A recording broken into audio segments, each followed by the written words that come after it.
Praise be to God. தேவனுடைய நாமம் பரிசுத்தப்படுவதாக. First of all, we wish you all, because God, Jesus has resurrected and given us a new hope for every one of us.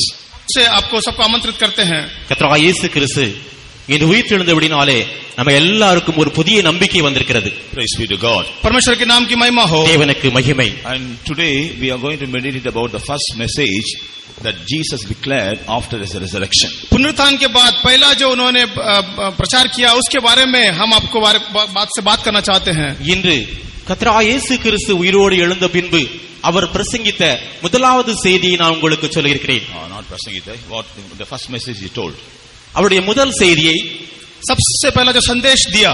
Praise be to God. परमेश्वर के नाम की महिमा हो. தேவனுக்கு மகிமை.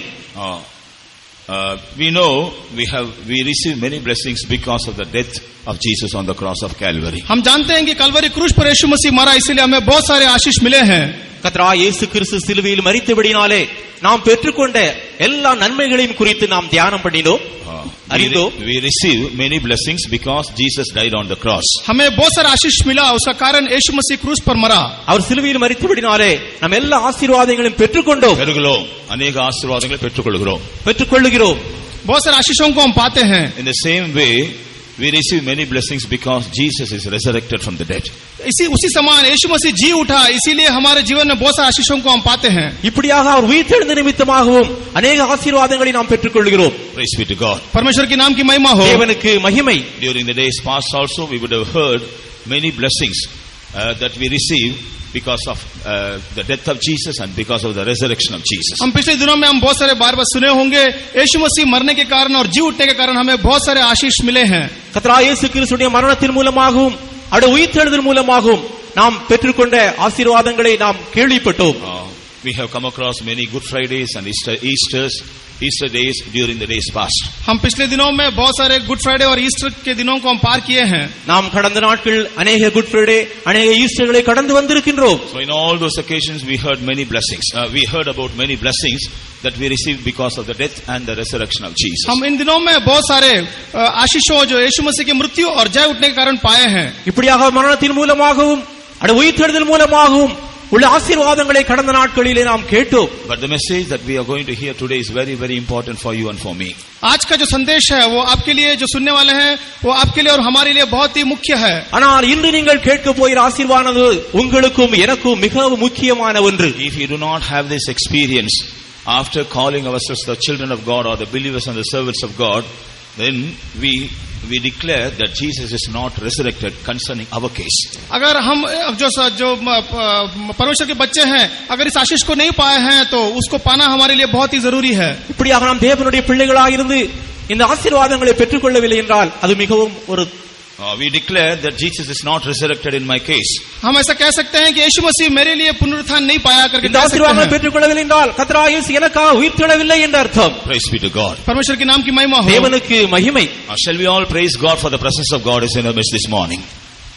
தேவனுடைய சமூகம் இந்த காலை நம்மோடு கூட இருக்கும்படியாக நாம் எல்லாரும் தேவனை ஸ்தோத்திரிப்போம். परमेश्वर का समूह हमारे साथ रहने के लिए आइए हम सब मिलकर परमेश्वर की स्तुति करेंगे. Praise the Lord, praise the Lord, praise the Lord, praise the Lord, praise the Lord, praise the Lord, praise the Lord, praise the Lord.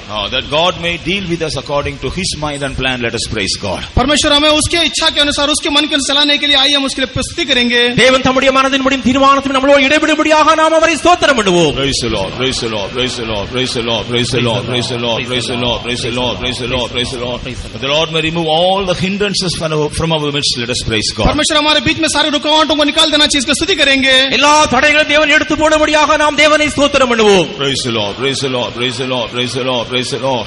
All those who are happy because we are in the presence of God this morning, shout 3 hallelujahs. जो परमेश्वर के सन्निधान में हैं और खुशी मना रहे हैं, सब मिलकर एक हालेलुया करें, पुकारेंगे. தேவ சமூகத்தில் இன்று வந்து சந்தோஷமாக இருக்க எல்லாரும் 3 முறை ஹல்லேலூயா சொல்லுவோம். ஹல்லேலூயா, ஹல்லேலூயா, ஹல்லேலூயா. Praise be to God. परमेश्वर के नाम की महिमा हो. தேவனுக்கு மகிமை. Shall we open our Bible to John's Gospel chapter 20 and read verse 17. यूहन्ना की पत्री 20वां अध्याय की 17 वचन की ओर ध्यान दें. யோவான் 20ஆம் அதிகாரம் 17ஆம் வசனத்தை நாம் எல்லாரும் வேதாகமத்தை திறந்து வாசிப்போம். இயேசு அவளை நோக்கி, என்னை தொடாதே, நான் இன்னும் என் பிதாவினிடத்திற்கு ஏறி போகவில்லை.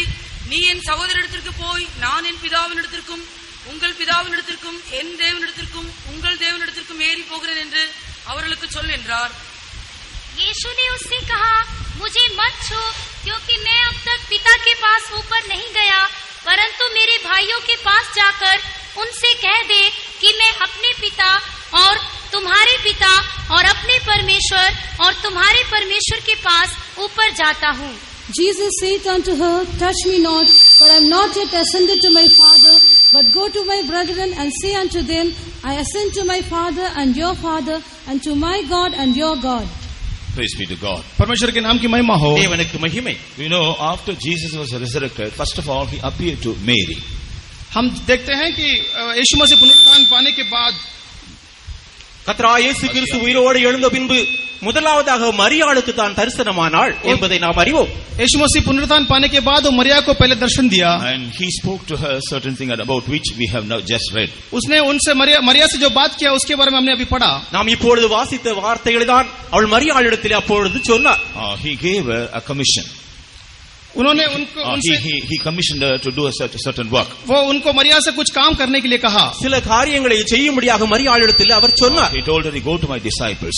उसने कहा कि मरिया तुम मेरे चेलों के पास जा. என்னுடைய சீசரிடத்தில் போங்கள். And you tell this message. आप इस बातों को उनसे कहना. இந்த செய்தியை அவளிடத்தில் போய் சொல்லுங்கள். Praise be to God. परमेश्वर के नाम की महिमा हो. தேவனுக்கு மகிமை. Tell them that I am going to your father and my father. उनसे कहो कि मैं तुम्हारे पिता और मेरे पिता के पास जा रहा हूँ. உங்களுடைய பிதாவிடத்துக்கும் என்னுடைய பிதாவிடத்துக்கு நான் ஏறி போகிறேன். And tell them I am going to my God and your God. उनसे कहे कि मैं आपके परमेश्वर और मेरे परमेश्वर के पास जा रहा हूँ. என்னுடைய தேவனிடத்திலும் உங்களுடைய தேவனிடத்துக்கு நான் ஏறி போகிறேன். Concerning the disciples, Jesus said, go to my brethren. चेलों को देखकर उन्होंने कहा कि जाओ मेरे भाइयों के पास. இதை குறித்து he told about his disciples, go and tell my brethren. இதை குறித்து சீசர்களுக்கு சொன்னார், சகோதரரிடத்தில் போங்கள்.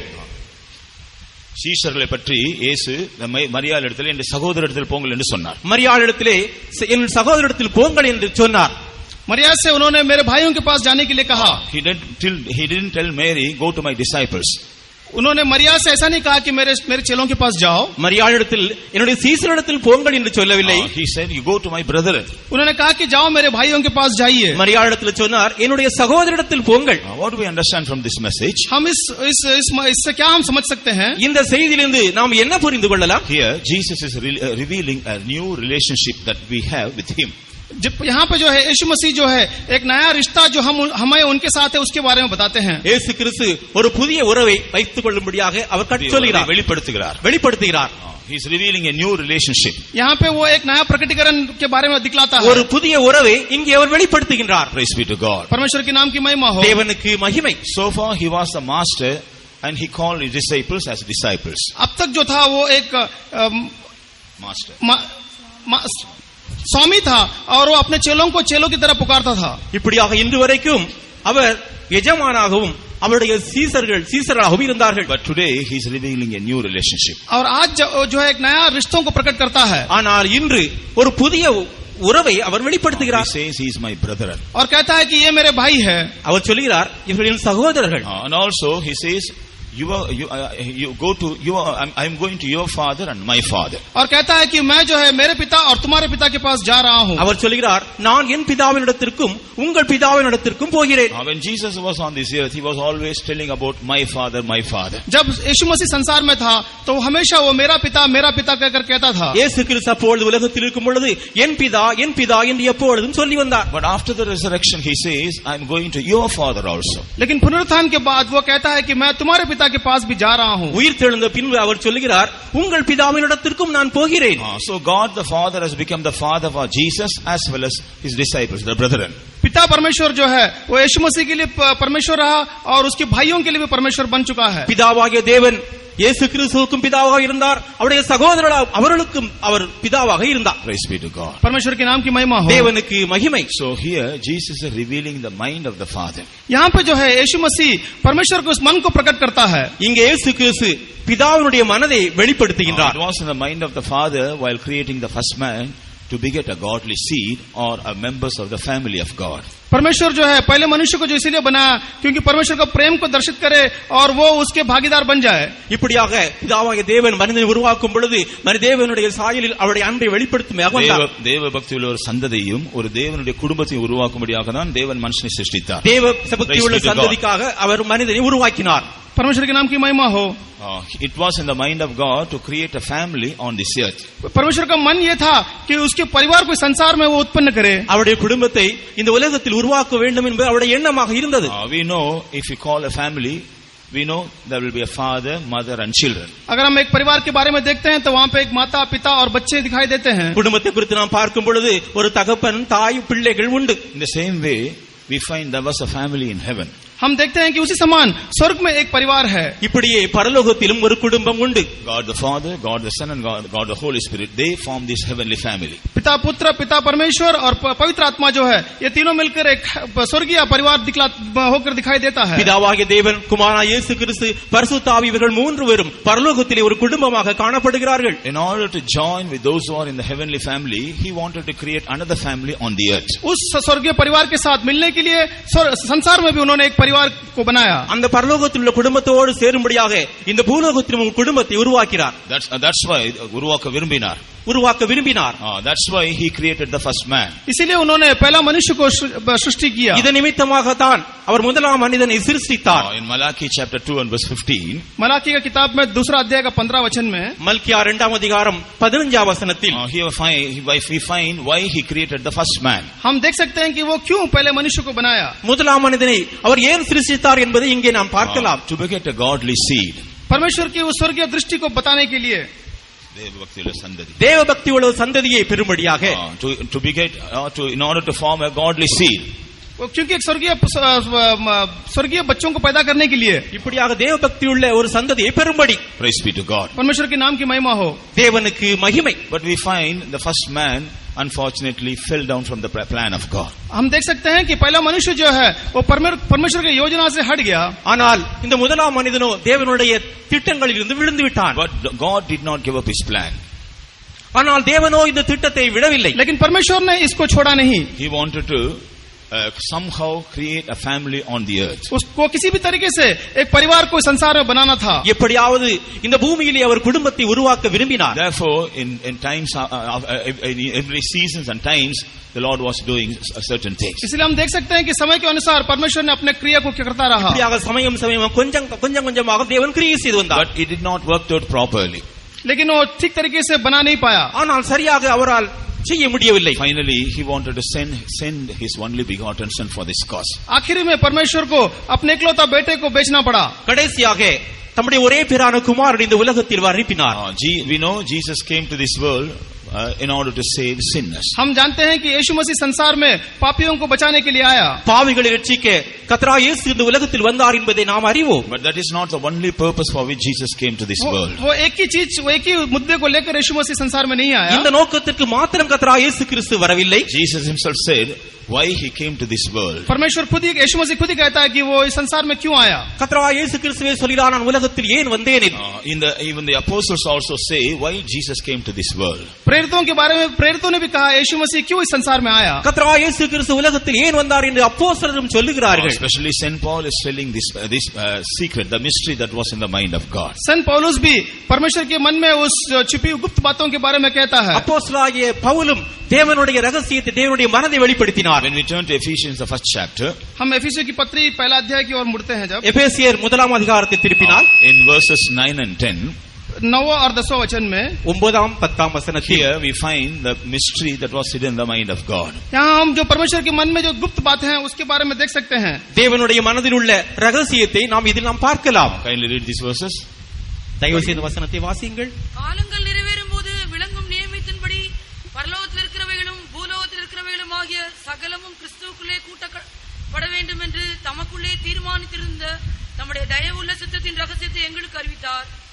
कि उसने अपनी इच्छा का भेद उस सुमति के अनुसार हमें बताया जिसे उसने अपने आप में ठान लिया था कि समयों के पूरे होने का ऐसा प्रबंध हो कि जो कुछ स्वर्ग में है और जो कुछ पृथ्वी पर है सब कुछ वह मसीह में एकत्र करे. है। having made known unto us the mystery of his will, according to his good pleasure which he hath purposed in himself, that in the dispensation of the fullness of times he might gather together in one all things in Christ, both which are in heaven and which are on earth, even in him. In the fullness of time.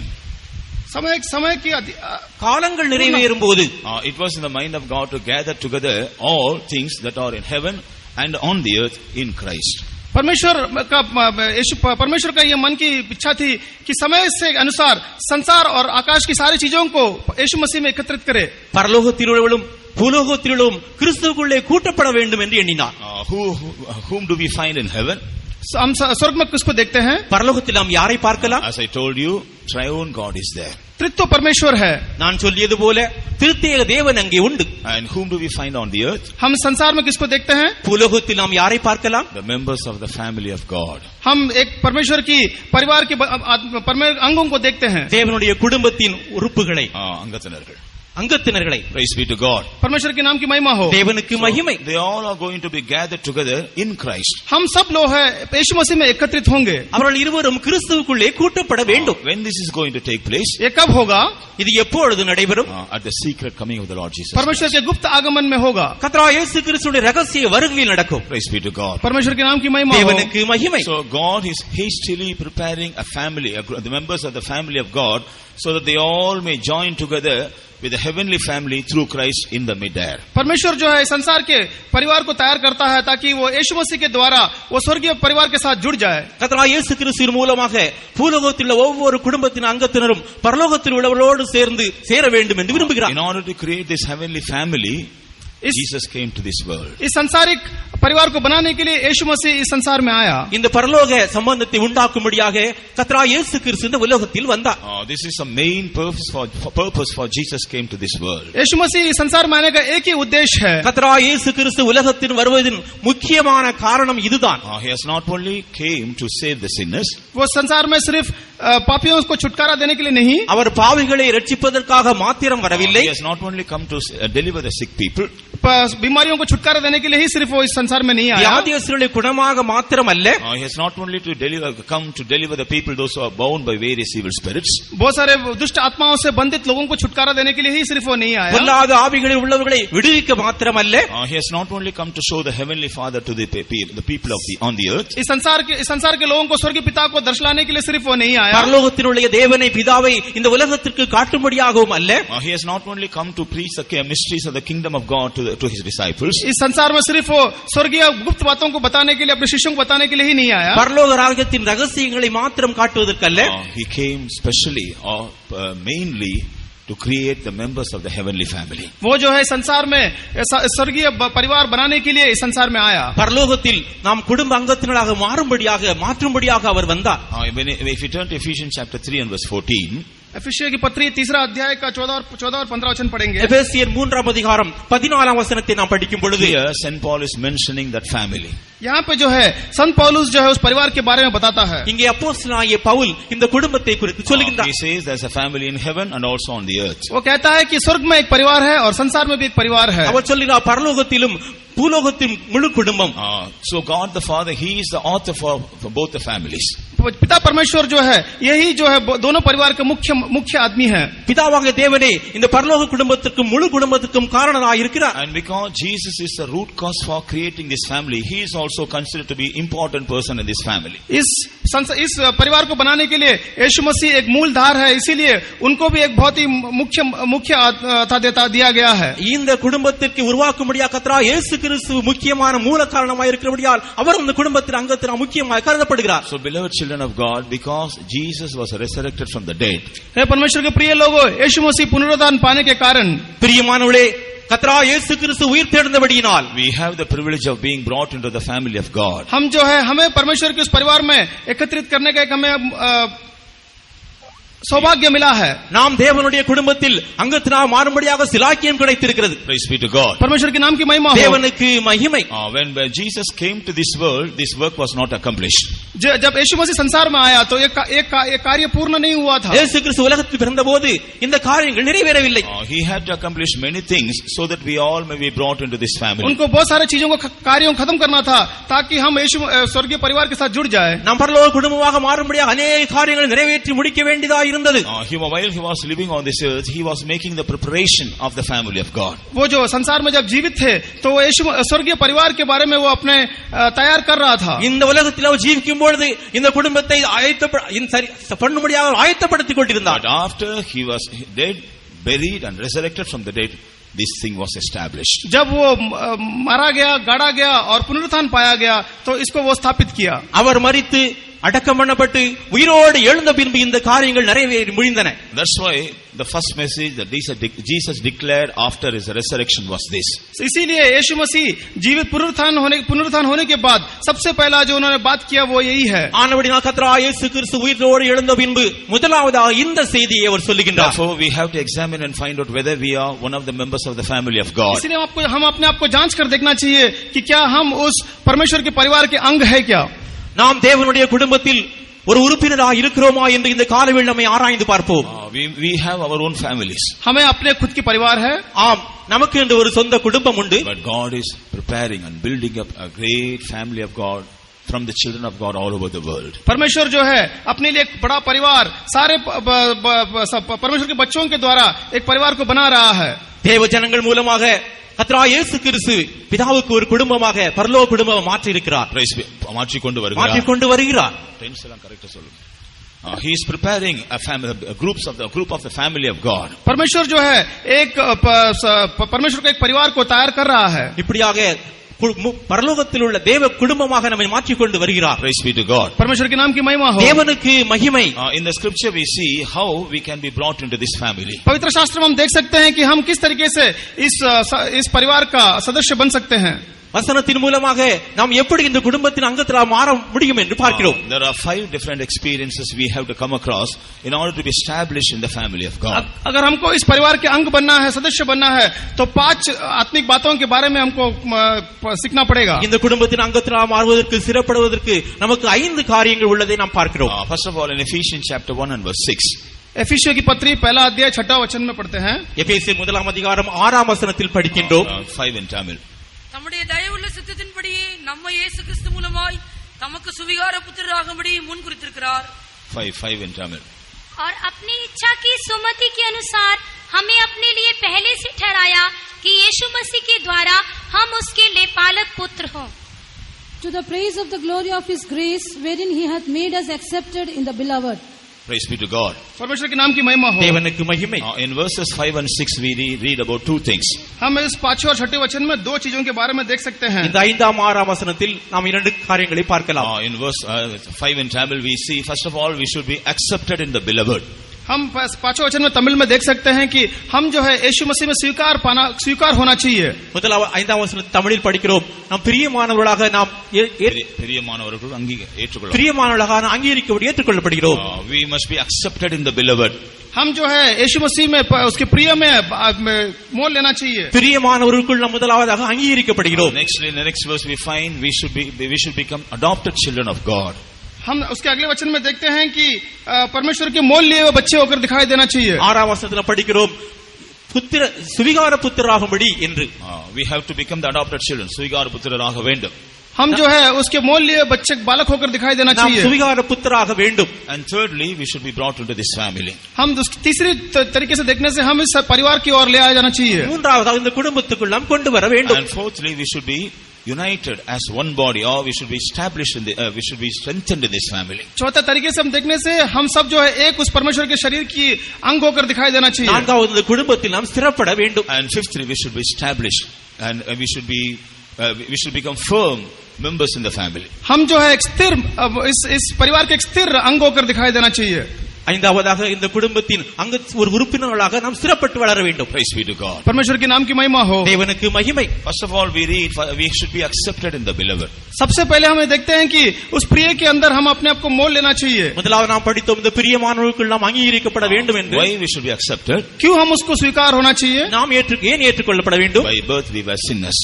हम जो है जन्म से पापी हैं. ஏனென்றால் பிறப்பிலிருந்தே நாம் பாவிகள். Perhaps we would have been brought up in the Christian family, but still we were sinners. हम जो है मसीह परिवार में बड़े हुए होंगे, लेकिन फिर भी हम पापी हैं. கிறிஸ்துவ குடும்பத்தில் பிறந்து வளர்ந்தாலும் நாம் பாவிகள் தான். We know sinners are far away from God. आप जानते ही हैं कि पापी जो है परमेश्वर से बहुत ही दूर है. ஏனென்றால் பாவிகள் தேவனிலிருந்து தூரமாக காணப்படுகிறார்கள். Bible says our sin cover the face of God. Bible पवित्र शास्त्र कहता है कि हमारे पाप जो है परमेश्वर के मुंह को ढकता है. வேதத்தில் நாம் வாசிக்கிறோம் நம்முடைய பாவங்கள் தேவனுடைய முகத்தை மறைக்கின்றன என்று. It's also bring about a gulf that God may not hear us.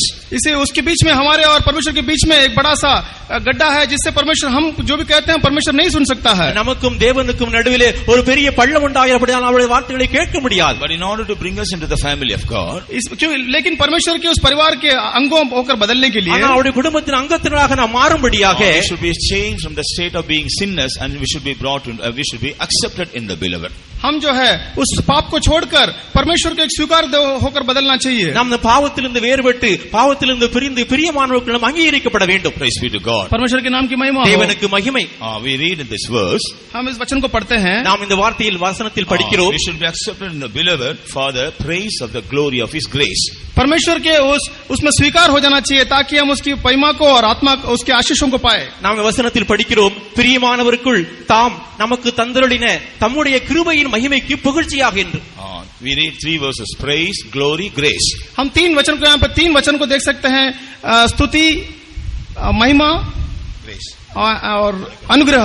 இங்கே நாம் 3 வார்த்தைகளை பார்க்கிறோம். கிருபை, மகிமை, புகழ்ச்சி. Praise be to God. परमेश्वर के नाम की महिमा हो. தேவனுக்கு மகிமை. Here this grace, the word grace reveals the mind of God concerning us. यहाँ पे अनुग्रह जो शब्द है वो परमेश्वर के मन को हमारे बारे में दिखलाता है. இந்த கிருபை என்கிற வார்த்தை நம்மை குறித்து தேவனுடைய மனதை காட்டுகிறது. Though we were rejected because of our sinful life, हम जो है हमारे पापों के कारण हम परमेश्वर से दूर थे. நாம் நம்முடைய பாவங்களின் நிமித்தம் தேவனால் விலக்கப்பட்டிருந்தாலும் because of his grace he wants to accept us back again. उसके कृपा के कारण वो हमें वापस मोल लेना चाहता है. அவருடைய கிருபை நிமித்தமாக நம்மை மீண்டும் அழைக்க விரும்புகிறார். We know because of his grace only we were forgiven.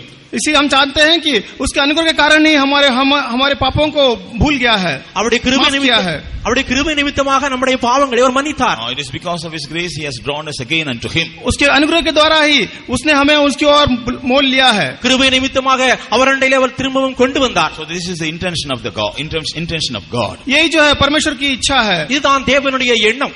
Then we read another word, glory. यहाँ पे हम देखते हैं दूसरा वचन जो है महिमा. இரண்டாவது மகிமை என்கிற வார்த்தையை பார்க்கிறோம். Here glory reveals the very mind of God concerning every one of us. यहाँ पे महिमा कहने से परमेश्वर के मन सबके बारे में जो है वो दिखलाता है. இந்த மகிமை என்பது நம்ம எல்லாரையும் குறித்து தேவனுடைய மனதை காட்டுகிறது. Praise be to God. परमेश्वर के नाम की महिमा हो. தேவனுக்கு மகிமை. He never wanted to reject us. वो कभी हमें इनकार नहीं करना चाहता. அவர் எப்போதும் நம்மை புறக்கணிக்க விரும்பவில்லை. He wanted to change us as the members of his family. वो जो है हमें उसके परिवार के सदस्य होकर बदलना चाहता है. அவர் நம்மை இந்த குடும்பத்தின் அங்கத்தினராக மாற்ற விரும்புகிறார். He wants to change us as his own sons and daughters. वो जो है हमें उसके पुत्र और पुत्री होकर बदलना चाहता है. அவருடைய சொந்த குமாரராகவும் குமாரத்திகளாக மாற்ற அவர் விரும்புகிறார். Praise be to God. परमेश्वर के नाम की महिमा हो. தேவனுக்கு மகிமை. And thirdly we read another word, praise.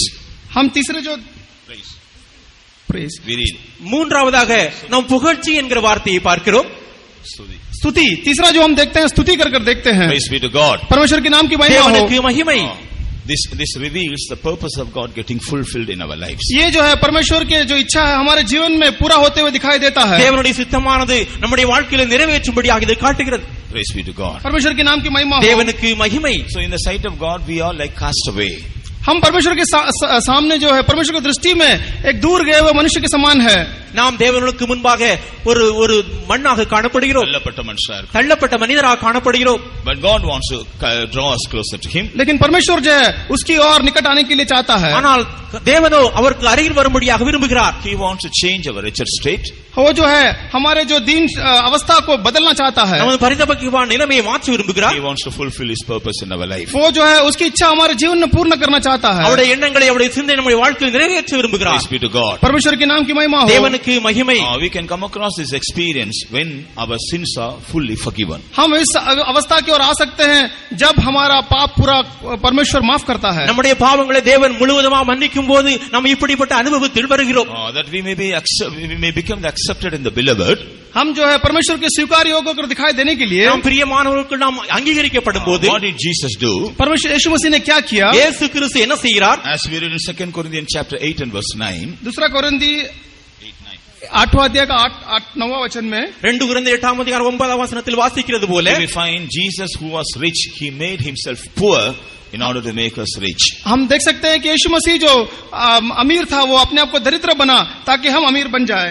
நம்மளை ஐஸ்வர்யவான்களுக்கும்படியாக கர்த்தராகிய இயேசு கிறிஸ்து தரித்திரனானார் என்று நாம் இங்கே படிக்கிறோம். Praise be to God. परमेश्वर के नाम की महिमा हो. தேவனுக்கு மகிமை. It is our sin that made us poor. हम जो है हमारा पाप जो है हमें कंगाल कर दिया. நம்முடைய பாவமானது அவரை தரித்திரராக மாற்றியது. But Jesus is rich. पर यीशु मसीह जो है वो अमीर है. ஆனால் இயேசுவோ ஐஸ்வர்யவான். As we heard during the time of prayer, आज जैसा हमने प्रार्थना के समय में सुना, நாம் ஜெப வேளையிலே கேட்டது போல there was no sin in him.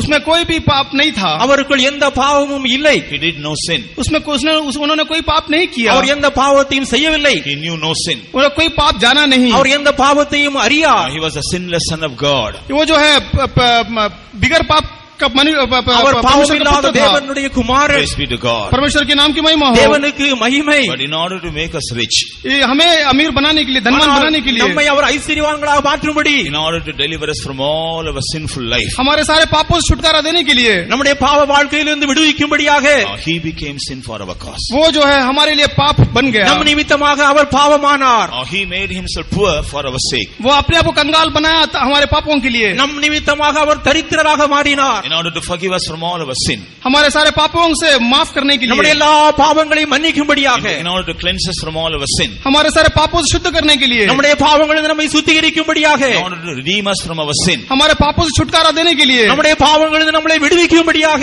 Jesus became a sin offering for our cause. परमेश्वर जो है एक पाप का बलिदान होकर हमारे लिए चढ़ा. அவர் நம் நிமித்தமாக அவர் பாவமாக மாறினார். Praise be to God. परमेश्वर के नाम की महिमा हो. தேவனுக்கு மகிமை. If Jesus would not have offered the price for our sin, अगर यीशु मसीह अपने लिए हमारे पापों के लिए अगर मोल नहीं देता, கர்த்தராகிய இயேசு நம்முடைய பாவங்களுக்காக அவர் கொடுக்கவில்லை என்றால், we will be still dying in our sin. हम अभी भी हमारे पापों में ही मरते. நாம் இப்பொழுது நம்முடைய பாவங்களிலே மரித்துக் கொண்டிருப்போம். We will be still seen as poor people. हम अभी भी कंगाल मनुष्य होकर दिखाई देते. நாம் இப்பொழுதும் தரித்திரராக காணப்படுவோம். We will be still seen in our wretched state. हम अभी भी अपने कंगाल दरिद्र अवस्था में दिखाई நாம் देते. அவலத்திலே நிலைத்துக் கொண்டே இருப்போம். We who are sinners, who are poor, in order to make us rich, in order to make us people void of sin, हम जो है परमेश्वर यीशु मसीह हमें पाप से निकालकर अमीर बनने के लिए क्रूस पर चढ़ा. நாம் தரித்திரர்கள், நாம் பாவம் உள்ளவர்கள், ஆனால் நாம் ஐஸ்வர்யவான்களாக நம்முடைய பாவங்களை மாற்றும்படியாக Jesus became poor. यीशु मसीह जो है कंगाल बना. இயேசு கிறிஸ்து தரித்திரராக மாறினார். He became a sin offering for our cause. वो हमारे लिए एक पाप का बलिदान होकर चढ़ा, क्रूस पर मरा. நமக்காக பாவ பலியாக அவர் மரித்தார். So all those who believe in the sacrifice of Jesus on the cross, जो भी उस बलिदान को यीशु मसीह के बलिदान को विश्वास करते हैं, யாரெல்லாம் இயேசு கிறிஸ்துவின் சிலுவையினுடைய பலியை ஏற்றுக்கொள்கிறார்களோ, all those who admit their sin and confess their sins to Jesus, जो भी अपने पाप को कबूल करते हैं, इकरार करते हैं यीशु मसीह के सामने, யாரெல்லாம் தங்களுடைய பாவங்களை ஏற்றுக்கொண்டு அறிக்கையிடுகிறார்களோ, all those who call upon him, जो भी उसको देखकर पुकारते हैं, யாரெல்லாம் அவரை நோக்கி கூப்பிடுகிறார்களோ, he will have his mercy on them, he will forgive them and he will deliver them. वो उनको माफ कर देगा, उन पर अनुग्रह दिखाएगा और छुटकारा देगा. அவர்கள் மேல் இரக்கம் பாராட்டி அவர்கள் மேல் மன்னிப்பார். We all were sinners once upon a time. हम एक समय पे बड़े पापी थे. நாம் எல்லாரும் ஒரு காலத்தில் பாவிகளாக இருந்தோம். But when we came to know about Jesus, जब हम यीशु मसीह के बारे में जाने, நாம் இயேசுவை அறிந்த பின்பு, when we came to know the truth, जब हम सच्चाई को जाने, நாம் சத்தியத்தை அறிந்த பின்பு, we have admitted that we were sinners. हम अपने आप को कबूल किए कि हम पापी हैं. நாம் பாவிகள் என்று நாம் அறிக்கையிட்டோம், ஒத்துக்கொண்டோம். We confess who we are before God. हमने उनके सामने ऐसे कबूल किया कि हम क्या है, தேவனுக்கு முன்பாக நாம் யார் என்று நாம் அறிக்கை செய்தோம். We accepted him as our savior. हम उसको अपने நாம் அவரை இரட்சகராக நாம் ஏற்றுக்கொண்டோம். We accepted him as our savior. हम उसको अपना उद्धारकर्ता को स्वीकार किया, நாம் இரட்சகராக அவரை ஏற்றுக்கொண்டோம். then God has delivered us.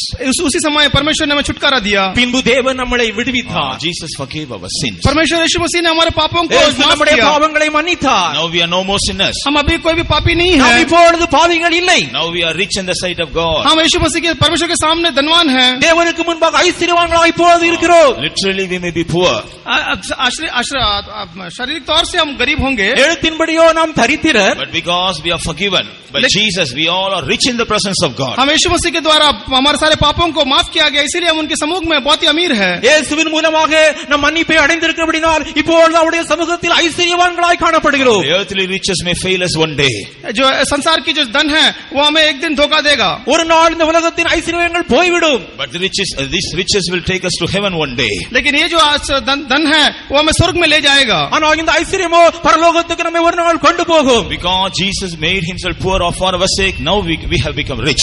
क्योंकि यीशु मसीह ने हमारे खातिर अपने आप को गरीब बनाया ताकि हम अमीर बन जाए। இயேசு கிறிஸ்து நம்ம நிமித்தமாக தரித்திரரானபடியால் நாம் அவர் நிமித்தமாக ஐஸ்வர்யவான்களாய் இப்பொழுது மாறி இருக்கிறோம். We who were like castaway once, now we are accepted in the beloved. हम एक बार जो है बाहर फेंके गए लोग थे, लेकिन हम यीशु मसीह में अभी बहुमूल्य होकर स्वीकार किया गया ஒரு है। காலத்தில் நாம் தள்ளப்பட்டவர்களாய் காணப்பட்டோம். இயேசு கிறிஸ்து மூலம் இப்ப பிரியமானவர்களாய் மாறி இருக்கிறோம். This is the first step of coming into the family of God. ये जो है सबसे पहला जो मुद्दा है यीशु मसीह के परिवार के अंग बनने के लिए। அவருடைய குடும்பத்தில் உறுப்பினராக மாறுவதற்கு இது முதல் காரணம். All those who could say I am accepted in the beloved, lift up your hands and shout hallelujah. जो भी ऐसे कह सकते हैं कि मैं मेरे प्रिय में स्वीकार किया गया हूँ, ऐसे लोग हाथ ऊपर நான் करके இயேசுவால் हालेलुया। அங்கீகரிக்கப்பட்ட இயேசுவினால் நாம் தங்களுடைய கரங்களை உயர்த்தி அல்லேலூயா சொல்லுங்கள். Hallelujah. Hallelujah. Yes, we are no more sinners. We are accepted in the beloved. हम जो है अभी पापी नहीं है, हम यीशु मसीह की उस प्रियता में स्वीकार किए गए हैं। நாம் இப்பொழுது பாவிகள் அல்ல, இயேசு கிறிஸ்துவின் மூலமாக பிரியமானவர்களாய் ஏற்றுக்கொள்ளப்பட்டிருக்கிறோம். And what is the second stage? उसके बाद दूसरा दर्जा क्या है? இரண்டாவது படி என்ன? As we have read, he wants to make us his adopted children.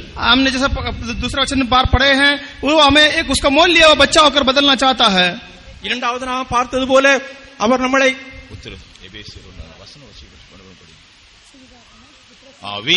he makes us his adopted children. अब हमें मोल लिया हुआ बेटा, அவர் நம்மளை புத்திர சுவிகாராக இப்பொழுது மாற்றி இருக்கின்றார். You must be thorough with the verse and you should read the verse. You should not just tell anything. அவர் நம்மை புத்திர சுவிகாராக மாற்றுகிறார். இப்பொழுது அவர் நம்மளை புத்திர சுவிகாராக மாற்றுகிறார். Praise be to God. परमेश्वर के नाम की महिमा हो। தேவனுக்கு மகிமை. How he makes us his adopted children? वो कैसे हमें उसका पुत्र बनाता है? எப்படி சுவிகார புத்திரராக நம்மளை மாற்றுகிறார்? There is a practice among the tribals. एक ऐसे जो गांव के लोगों के बीच में एक ऐसा क्रिया है। ஆதி ஜனங்கள் மத்தியில் இப்படி ஒரு பழக்கம் உண்டு.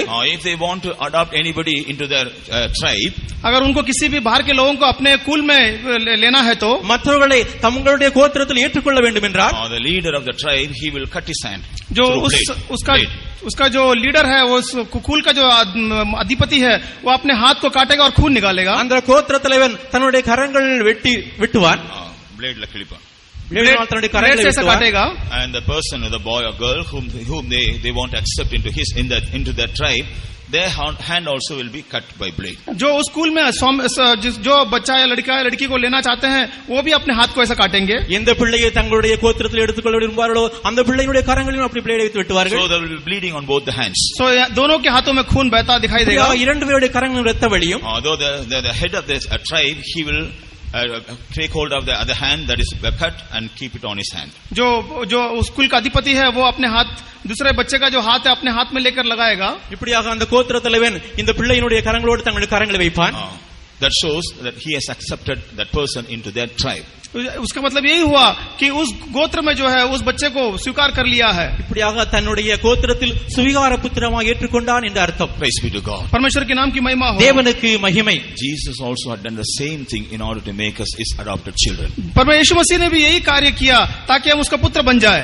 கர்த்தராகிய இயேசு கிறிஸ்துவும் இந்த முறைமை அவருடைய சுவிகார புத்திரமாக மாற்றும்படியாக செய்தார். Praise be to God. परमेश्वर के नाम की महिमा हो। தேவனுக்கு மகிமை. So in order to make us all his adopted children, Jesus shed even the drop, even the last drop of his blood on the cross. हम उसके पुत्र बन जाए इसके लिए यीशु मसीह ने उसके आखिरी बूंद खून तक बहा दिया. இப்படியாக சுவிகார புத்திராக மாறும்படியாக கர்த்தராகிய இயேசு கிறிஸ்து தன் கடைசி இரத்தத்தையும் இப்படியாக சிந்தினார். But we find he began to shed his blood while he was in the garden of Gethsemane. हम देख सकते हैं कि यीशु मसीह जो है उस गethsemane के बगीचे में भी उसने अपना खून बहाना शुरू किया. கர்த்தராகிய இயேசு கிறிஸ்து கெத்செமனே தோட்டம் தம்முடைய இரத்தத்தை சிந்த ஆரம்பித்தார். Praise be to God. परमेश्वर के नाम की महिमा हो. தேவனுக்கு மகிமை. We see when he was praying, जब हम देखते हैं कि वो प्रार्थना कर रहा था, அவர் ஜெபிக்கும் பொழுது his sweat came out as a drop of blood. उसके जो पसीना है वो खून के समान बाहर आया. அவருடைய வேர்வையானது இரத்தமாக வெளியே வந்தது. So even at the garden of Gethsemane, Jesus began to shed his blood for our cause. हमारे लिए हमारे कारण उस गethsemane के उस बगीचे में भी यीशु मसीह ने लहू बहाना शुरू கர்த்தராகிய किया. இயேசு கிறிஸ்து நம் நிமித்தமாக கெத்செமனே தோட்டத்தில் இரத்தத்தை சிந்த ஆரம்பித்தார். We find in 3 ways Jesus shed his blood for our cause. हम देख सकते हैं कि हमारे लिए यीशु मसीह ने 3 तरीके से खून को बहाया. நம் நிமித்தமாக கர்த்தராகிய இயேசு கிறிஸ்து மூன்று முறையாக இரத்தத்தை சிந்தினார். 3 இடங்களில். 3 இடங்களில் இரத்தத்தை சிந்தினார். First of all at the garden of Gethsemane. सबसे पहले जो है उस गethsemane के बगीचे में. முதலாவதாக கெத்செமனே தோட்டத்தில். Secondly, whenever he was taken to be interrogated, जब वो पूछताछ करने के लिए ले जा रहा था, எப்பொழுதெல்லாம் அவரை விசாரிக்கும்படியாக கொண்டு போனார்களோ, we know how they beat him, how they whipped him. हम जानते हैं कि उसको कितने तरीके से मारा गया. எப்படியாக அவரை அடித்தார் என்பது நாம் அறிவோம். He was scourged. उसको मारा गया, उसको வாரினால் அடிக்கப்பட்டார். அவரை வாரினால் அடித்தார்கள். कोड़ों से मारा गया. So his body was torn. उसके शरीर को फाड़ा गया. அவருடைய சரீரமானது இப்படியாக கிழிக்கப்பட்டது. His body was wounded and blood was oozing out. उनका शरीर को घायल किया गया और वहां से खून निकला. அங்கே அவருடைய சரீரத்தில் காயம்பட்டு இரத்தங்கள் வந்தன. We know even before he was nailed to the cross, he shed his blood because of these wounds. अगर वो उस घायल के कारण वो उस क्रूस पर चढ़ने से पहले ही खून बहा रहा था. சிலுவை மரத்திலே ஆணி அடிவதற்கு முன்பாக காயங்களினால் இப்படியாக இரத்தங்கள் வந்தன. Praise be to God. परमेश्वर के नाम की महिमा हो. தேவனுக்கு மகிமை. And thirdly, he was nailed to the cross. और तीसरी बार उसको जो है क्रूस पर चढ़ा गया. மூன்றாவதாக சிலுவையிலே ஒரு ஆணி அடிக்கப்பட்டார். We know his hands, his legs were pierced by nails. उसके हाथों उसके पैरों पर खीला ठोका गया. அவருடைய கால்களிலும் கரங்களிலும் ஆணிகள் அடிக்கப்பட்டு கிழிந்தன. We know the crown of thorns were kept on his head. उसके सर पर कांटों का मुकुट भी रखा गया. அவருடைய தலையிலே முள் கிரீடத்தை வைத்தார்கள். So in his head he was bleeding. उसके सर से खून निकल रहा था. அவருடைய தலையிலிருந்து இரத்தங்கள் வழிந்தன. In his hands and feet he was bleeding. उसके हाथों में और पैरों से खून निकल रहे थे. அவருடைய கால்களிலிருந்து கரங்கள் இரத்தங்கள் வழிந்தன. Because he was scourged, because he was beaten, all over his body there were wounds and blood, he was bleeding. उसके कोड़े खाने से उसके शरीर से खून निकल रहे थे. இப்படி அடிக்கப்பட்டபடினால் அவருடைய எல்லா சரீரத்தில் அவயங்களிலிருந்து இரத்தங்கள் வழிந்து கொண்டிருந்தன. Right from head to foot we know how Jesus was bleeding on the उसके cross. सर से लेके पैर तक हम देख सकते हैं कि हमारे यीशु मसीह खून बहा रहा था. அவருடைய தலையிலிருந்து கால்கள் வரைக்கும் இரத்தங்கள் நமக்காக இயேசு வடிந்து கொண்டிருந்தார். How do we know that Jesus had shed even the last drop of his blood? हम कैसे समझ सकते हैं कि यीशु मसीह ने हमारे लिए उसकी आखिरी बूंद खून तक बहाया? அவருடைய இயேசு இரத்தத்தை நமக்காக சிந்தினாய் நாம் எப்படி அறிந்து கொள்ளலாம்? When a soldier pierced on his side, जब उसके जो भाला जो है उसके बाजू से जब डाला गया, சேனை அதிகாரிகள் அவருடைய விலாவிலும் போர் சேவகன் அவரை விலாவில் குத்தினான். A soldier, ஒரு போர் சேவகன் அவருடைய விலாவிலே குத்தினான். Then we see blood and water gushed out. वहां पे देख सकते हैं कि पानी और लहू दोनों बाहर निकला. அங்கே இருந்து தண்ணீரும் இரத்தமும் வழிந்தன. ரத்தமும் தண்ணீரும் வந்தது. First blood and then water. लहू और पानी निकला. இரத்தமும் தண்ணீரும் வந்தன. Because there is no more blood to come, that's why water has come. जब वहां पे कोई खून आने के लिए जगह था नहीं तो इसीलिए पानी निकला. அங்கே இரத்தம் வரும்படியாக இரத்தம் இல்லாதபடினால் தண்ணீர் வந்தன. This is how we say he shed even the last drop of blood also for our sake. इसीलिए हम कहते हैं कि हमारे खातिर यीशु मसीह ने आखिरी बूंद खून भी बहाया. இதிலிருந்து நம் நிமித்தமாக கடைசி இரத்தத்தையும் சிந்தினார் என்பதை நாம் அறிகிறோம். We know there are many blessings we enjoy because of the blood of Jesus. हम जानते हैं कि यीशु मसीह के लहू के कारण हमें बहुत आशीषें मिलते हैं. கர்த்தராகிய இயேசு இரத்தத்தின் மூலமாக நமக்கு अनेक ஆசீர்வாதங்கள் உண்டு என்பதை நாம் அறிவோம். We are brought closer to God. हम जो है यीशु परमेश्वर के नजदीक आ जाते நாம் हैं. தேவனுக்கு அருகிலே வருகிறோம். We are justified from all our sinful life. हमारे पापों से सारा छुटकारा है. நாம் பாவங்களிலிருந்து விடுவிக்கப்பட்டு நீக்கப்படுகிறோம். We are washed from all our sins. हमारे सारे पापों से धुल गए हैं. நம்முடைய பாவங்களிலிருந்து விடுவிக்கப்பட்டோம். We have the boldness to come closer to God. हम जो है यीशु मसीह परमेश्वर के नजदीक आने के लिए मदद मिला है. அவருக்கு அருகில் வரும்படியாக நமக்கு தைரியம் கிடைத்தது. We have the authority over Satan. हमको है उस सातान के ऊपर अधिकार है. சாத்தான் மேல் நமக்கு அதிகாரம் கிடைத்தது. Likewise, we enjoy many blessings because Jesus shed His blood on our behalf on the cross of Calvary. यीशु मसीह उस क्रूस पर हमारे लिए लहू बहाया, इसलिए हमें बहुत सारे आशीष मिलते हैं. நம் நிமித்தமாக கல்வாரியிலே இயேசு சிலுவையில் இரத்தம் சிந்தினதினால் இப்படிப்பட்ட ஆசீர்வாதங்களை நாம் பெற்றுக்கொண்டோம். But the important blessing we enjoy is सबसे बड़ा जो आशीष हम जो हमेशा महसूस करते हैं, எல்லாவற்றுக்கும் மேலாக முக்கியமான we ஆசீர்வாதமானது are adopted as His own children. हमें जो है वो अपना पुत्र बना लिया. அவருக்கு சுவிகார புத்திரமாக ஏற்றுக்கொள்ளப்பட்டோம். Once we were sinners, हम एक समय पे पापी थे. முன்பு நாம் பாவிகளாக but இருந்தோம். because Jesus made Himself poor, यीशु मसीह ने अपने आप को कंगाल बनाया இயேசு கிறிஸ்து தம்மை தரித்திரராக மாற்றி we are accepted in Him. और हम जो है उसने हमें मोल लिया. நம்மை அவர் ஏற்றுக்கொண்டார். We are accepted in Him. हम जो है उसमें मोल लिए गए हैं. நாம் அவரால் ஏற்றுக்கொள்ளப்பட்டோம். When He shed His blood on the cross, जब वो उसका लहू को उस क्रूस में बहाया, பின்பு அவர் சிலுவையில் இரத்தம் சிந்தின பின்பு we are accepted as He has accepted as His adopted children. हम जो है उसके बच्चे उसने हमें उसके बच्चे होकर मोल लिए गए हैं. நாம் அவருக்கு சுவிகார புத்திரராக மாற்றப்பட்டிருக்கிறோம். Praise be to God. परमेश्वर के नाम की महिमा हो. தேவனுக்கு மகிமை. This is the second stage of being brought into the family of God. ये जो है दूसरा दर्जा है जहाँ पे हम यीशु मसीह के उस परिवार की ओर आते हैं. இதுதான் அவருடைய குடும்பத்தின் உறுப்பினராக மாறுவதற்கு இரண்டாவது படி. Praise be to God. परमेश्वर के नाम की महिमा हो. தேவனுக்கு மகிமை. And thirdly, तीसरी ओर से மூன்றாவதாக that we may be brought into this family, हम जो है इस परिवार में आने के बाद அவர் இந்த குடும்பத்தில் வந்த பின்பு you see Jesus suffered for our sake. परमेश्वर जो है यीशु मसीह हमारे लिए पापों के लिए क्रूस पर He suffered for our sake.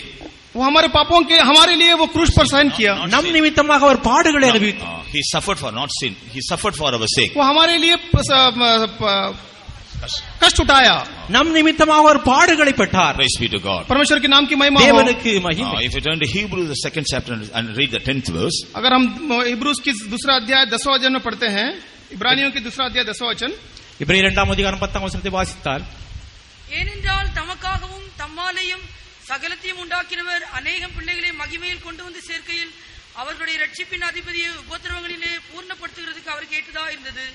क्योंकि जिसके लिए सब कुछ है और जिसके द्वारा सब कुछ है, उसे यही अच्छा लगा कि जब वह बहुत से पुत्रों को महिमा में पहुंचाए तो उनके उद्धार के कर्ता को दुख उठाने के द्वारा सिद्ध करे. For it became him for whom are all things and by whom are all things, in bringing many sons unto glory, to make the captain of their salvation perfect through sufferings. praise be to God. परमेश्वर के नाम की महिमा हो. தேவனுக்கு மகிமை. So the captain of salvation was allowed to suffer. जो उद्धार का जो प्रभु है उसको कष्ट के और सब अपने आप को अर्पण कर दिया. ரட்சிப்பின் அதிபதியை உபத்திரவங்களினாலே அவர் அனுமதி கொடுத்தார். Praise be to God. परमेश्वर के नाम की महिमा हो. தேவனுக்கு மகிமை. Why?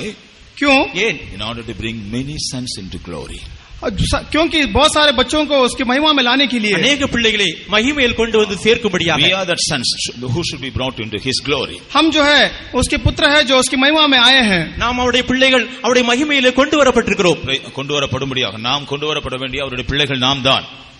We are His sons who are supposed to be brought into this glory. हम जो उसके पुत्र है जो उसकी महिमा में ले आने वाले हैं. அவருடைய மகிமையில் கொண்டு வரும்படியாக நாம் தான் அவருடைய பிள்ளைகளாக இருக்கிறோம். Praise be to God. परमेश्वर के नाम की महिमा हो. தேவனுக்கு மகிமை. So in order to bring us into His glory, Jesus suffered.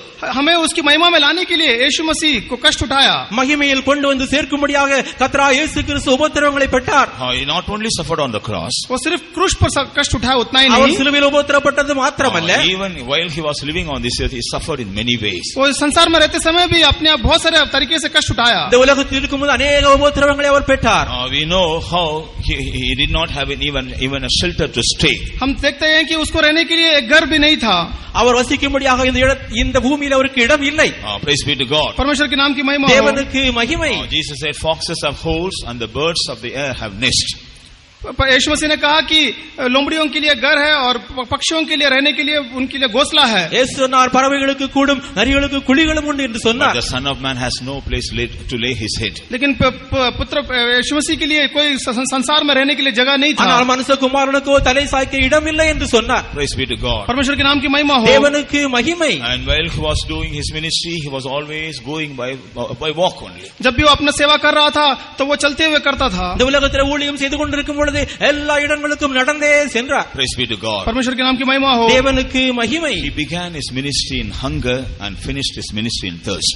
वो भूख से अपना सेवकाई को शुरुआत किया और प्यास से उसका सेवकाई को अंत किया। இந்த ஊழியத்தை பசியில் அவர் ஆரம்பித்து தாகத்திலே அவர் முடித்தார். When Jesus began his ministry, we know how he took fast for 40 days. जब यीशु मसीह ने अपना सेवकाई शुरू किया तो हम जानते हैं कि किस तरीके से उसने 40 दिन उपवास किया। இயேசு கிறிஸ்து இந்த ஊழியத்தை ஆரம்பித்த போது 40 நாள் இப்படி உபவாசம் செய்தார் என்பதை நாம் அறிவோம். And after those days when he was hungry, we know how Satan came to tempt him. जब हम देखते हैं कि उन दिनों में जब वो भूखा था तो किस तरीके से शैतान आकर उसको परीक्षा लिया। அவர் பசியாக இருக்கும் பொழுது சாத்தான் வந்து எப்படி சோதித்தான் என்பதை நாம் அறிவோம். So he began his ministry in hunger. जब इसीलिए हम देखते हैं कि उसने अपना सेवकाई जो है वो भूख से शुरू किया। இப்படியாக அவர் தம்முடைய ஊழியத்தை பசியில் ஆரம்பித்தார். We know in many occasions he was also very hungry. हम देख सकते हैं कि बहुत सारे समय पे वो भूखा था। अनेक தடவை அவர் பசியாக இருந்தார் என்பதை நாம் அறிவோம். Praise be to God. परमेश्वर के नाम की महिमा हो। தேவனுக்கு மகிமை. Finally on the cross, before giving up his ghost, जब क्रूस के ऊपर अपने आत्मा को समर्पण करने से पहले கடைசியாக சிலுவையில் தம்முடைய ஆவியை ஒப்புக் கொடுப்பதற்கு முன்பாக the word of God may be fulfilled, he said, I am thirsty. वो परमेश्वर का वचन पूरा करने के लिए उसने कहा कि मैं प्यासा हूँ। வேத வசனம் நிறைவேறும்படியாக நான் தாகமாக இருக்கிறேன் என்றார். He began his ministry in hunger and finished it in thirst. उसने अपने सेवकाई जो है भूख से शुरू किया और अंत जो है वो प्यास से किया। இப்படியாக தம்முடைய ஊழியத்தை அவர் பசியினால் ஆரம்பித்து தாகத்தில் இந்த ஊழியத்தை முடித்தார். So till his last breath he suffered. तो उसके जो आखिरी खून तक उसने परेशानी लिया। கடைசி ரத்தம் துளி வரைக்கும் அவர் பாடுகளை அனுபவித்தார். He suffered till his last breath. वो अपने आखिरी श्वास तक कष्ट को सहा। கடைசி மூச்சை விடும் வரைக்கும் அவர் பாடுகளை அனுபவித்தார். Praise be to God. परमेश्वर के नाम की महिमा हो। தேவனுக்கு மகிமை. He was condemned as if he was a sinner. उसको ऐसे पापी कर उसको द्वेषी ठहराया। பாவி என்று அவர் குற்றப்படுத்தப்பட்டார். He was suffered as if he was a sinner. उसने कष्ट उठाया ऐसे कि वो पापी के समान उसने कष्ट उठाया। பாவியை போல அவர் பாடுகளை பட்டார். Because of his suffering, finally he was dead on the cross. उसके कष्टों के द्वारा वो अपने प्राण को उस क्रूस पर छोड़ दिया। இந்த பாடுகள் நிமித்தமாக கடைசியில் சிலுவையில் அவர் மரித்தார். And he was buried. उसके बाद वो गाड़ा गया। பின்பு அவர் அடக்கம் பண்ணப்பட்டார். On the third day, और तीसरे दिन மூன்றாம் நாளில், as he told already, he was resurrected from the dead. उसने तीसरे दिन जो है वो मृत्युओं के बीच में से जी उठा। அவர் ஏற்கனவே சொன்னது போல் மூன்றாம் நாளிலே உயிரோடு எழுந்தார். Praise be to God. परमेश्वर के नाम की महिमा हो। தேவனுக்கு மகிமை. After he was resurrected, वो पुनरुत्थान पाने के बाद அவர் உயிர்த்தெழுந்த பின்பு he revealed this message to Mary. उसने उस मरिया से बात किया। இந்த செய்தியை மரியாளிடத்தில் சொன்னார். He wanted this message to be conveyed to his disciples. वो जो है उस बात को सारे இந்த செய்தியான அவருடைய சீசர்களுக்கு போக வேண்டும் என்று सारे शिष्यों को ये बात बताने के लिए उसने मरिया से कहा। Praise be to God. परमेश्वर के नाम की महिमा हो। தேவனுக்கு மகிமை. So, because of his suffering, death and the resurrection, we have the privilege of being brought into this glory. हम उसके मृत्यु के कारण और उसके पुनरुत्थान के कारण हमें इस आत्मिक झुंड में आने के लिए मौका मिला। இப்படியாக அவருடைய பாடுகள் நிமித்தமாகவும் அவர் உயிரோடு எழுந்தது நிமித்தமாகவும் நாம் இந்த மகிமையில் பிரவேசிக்கிற சிலாக்கியத்தை கொடுத்தார். In order to bring us into this family, Jesus suffered for us. He died for us and he was resurrected. इस परिवार में लाने के लिए यीशु मसीह हमारे लिए कष्ट उठाया, मृत्यु पाया और जी उठा। இந்த குடும்பத்தில் நம்மை கொண்டு சேர்க்கும்படியாக கர்த்தராகிய இயேசு கிறிஸ்து இந்த உலகத்தில் வந்தார், பாடுபட்டார், சிலுவையில் மரித்தார், உயிரோடு எழுந்தார். When Jesus came to this world, we know he came as the only begotten Son of God. जब यीशु मसीह संसार में आया तो परमेश्वर का इकलौता पुत्र होकर आया। கர்த்தராகிய இயேசு கிறிஸ்து உலகத்தில் வந்தபோது பிதாவினுடைய ஒரே பேரான குமாரனாக வந்தார். We know in John's Gospel chapter 3 and verse 16. हम யோனா की किताब में 3 अध्याय के 16 वचन में पढ़ते हैं। யோவான் 3 அதிகாரம் 16 வசனத்தில் இப்படியாக வாசிக்கின்றோம். Here we read how God the Father sent his only begotten Son Jesus that we may be saved. हम देखते हैं कि यहाँ पे हमें उद्धार देने के लिए यीशु मसीह इकलौता बेटा था, उसको पिता ने संसार में भेज दिया। நாம் ரட்சிப்பு அனுபவத்தை பெறும்படியாக பிதாவாகிய தேவனோடு குமாரனை உலகத்தை அனுப்பினார் என்று நாம் பார்க்கிறோம். But after Jesus came to this world, लेकिन इस संसार में यीशु मसीह आने के बाद கர்த்தராகிய இயேசு கிறிஸ்து உலகத்தில் வந்த பின்பு when he made himself poor for our sake, वो हमारे लिए दरिद्र बना। அவர் நம் நிமித்தமாக தரித்திரராக when மாறினார். he shed all his blood for our sake, वो उसके पाप उस सारे लहू को उसने हमारे पापों के लिए बहा दिया। நம் நிமித்தமாக அவருடைய எல்லா இரத்தத்தையும் சிந்தினார். when he said when he suffered and died for our sake, वो हमारे खातिर जो है कष्ट उठाया और क्रूस पर मरा। நம் நிமித்தமாக பாடுபட்டார், மரித்தார். and after he was resurrected and after he has gone to the Father, वो जी उठने के बाद पिता के पास पहुंचने के बाद அவர் உயிரோடு எழுந்து பிதாவினிடத்தில் சென்ற பின்பு now when St. Paul says about Jesus, अब संत पौलुस यीशु मसीह के बारे में ऐसा कहता है। அப்போஸ்தலனாகிய பவுல் கர்த்தராகிய இயேசுவை குறித்து இப்படியாக சொல்லுகிறார். in Hebrew chapter 1 and verse 6, Hebrews 1:6. इब्रानियों का पत्री पहला अध्याय 6वां वचन। எபிரேயர் முதலாம் அதிகாரம் 6ஆம் வசனம். What does St. Paul say here about Jesus? यहाँ पे संत पौलुस यीशु मसीह के बारे में क्या कहता है? அப்போஸ்தலனாகிய பவுல் கர்த்தராகிய இயேசு கிறிஸ்து குறித்து என்ன சொல்கிறார்? After Jesus was dead and buried and resurrected, he is no more the only begotten son. अब यीशु मसीह मृत्यु पाया, जी उठा, उसके बाद वो सिर्फ एक ही इकलौता बेटा नहीं है। அவர் மரித்து சிலுவையில் அடக்கம் பண்ணப்பட்டு உயிரோடு எழுந்த பண்ணப்பட்டியால் பிதாவுடைய ஒரே பேரான குமாரன் மாத்திரமல்ல, Now he has become the first begotten of God. वो जो है पहला प्रिय पुत्र होकर बदल गया। இப்பொழுது அவர் முதலாவதாக பிரிய குமாரனாக மாறுகிறார்.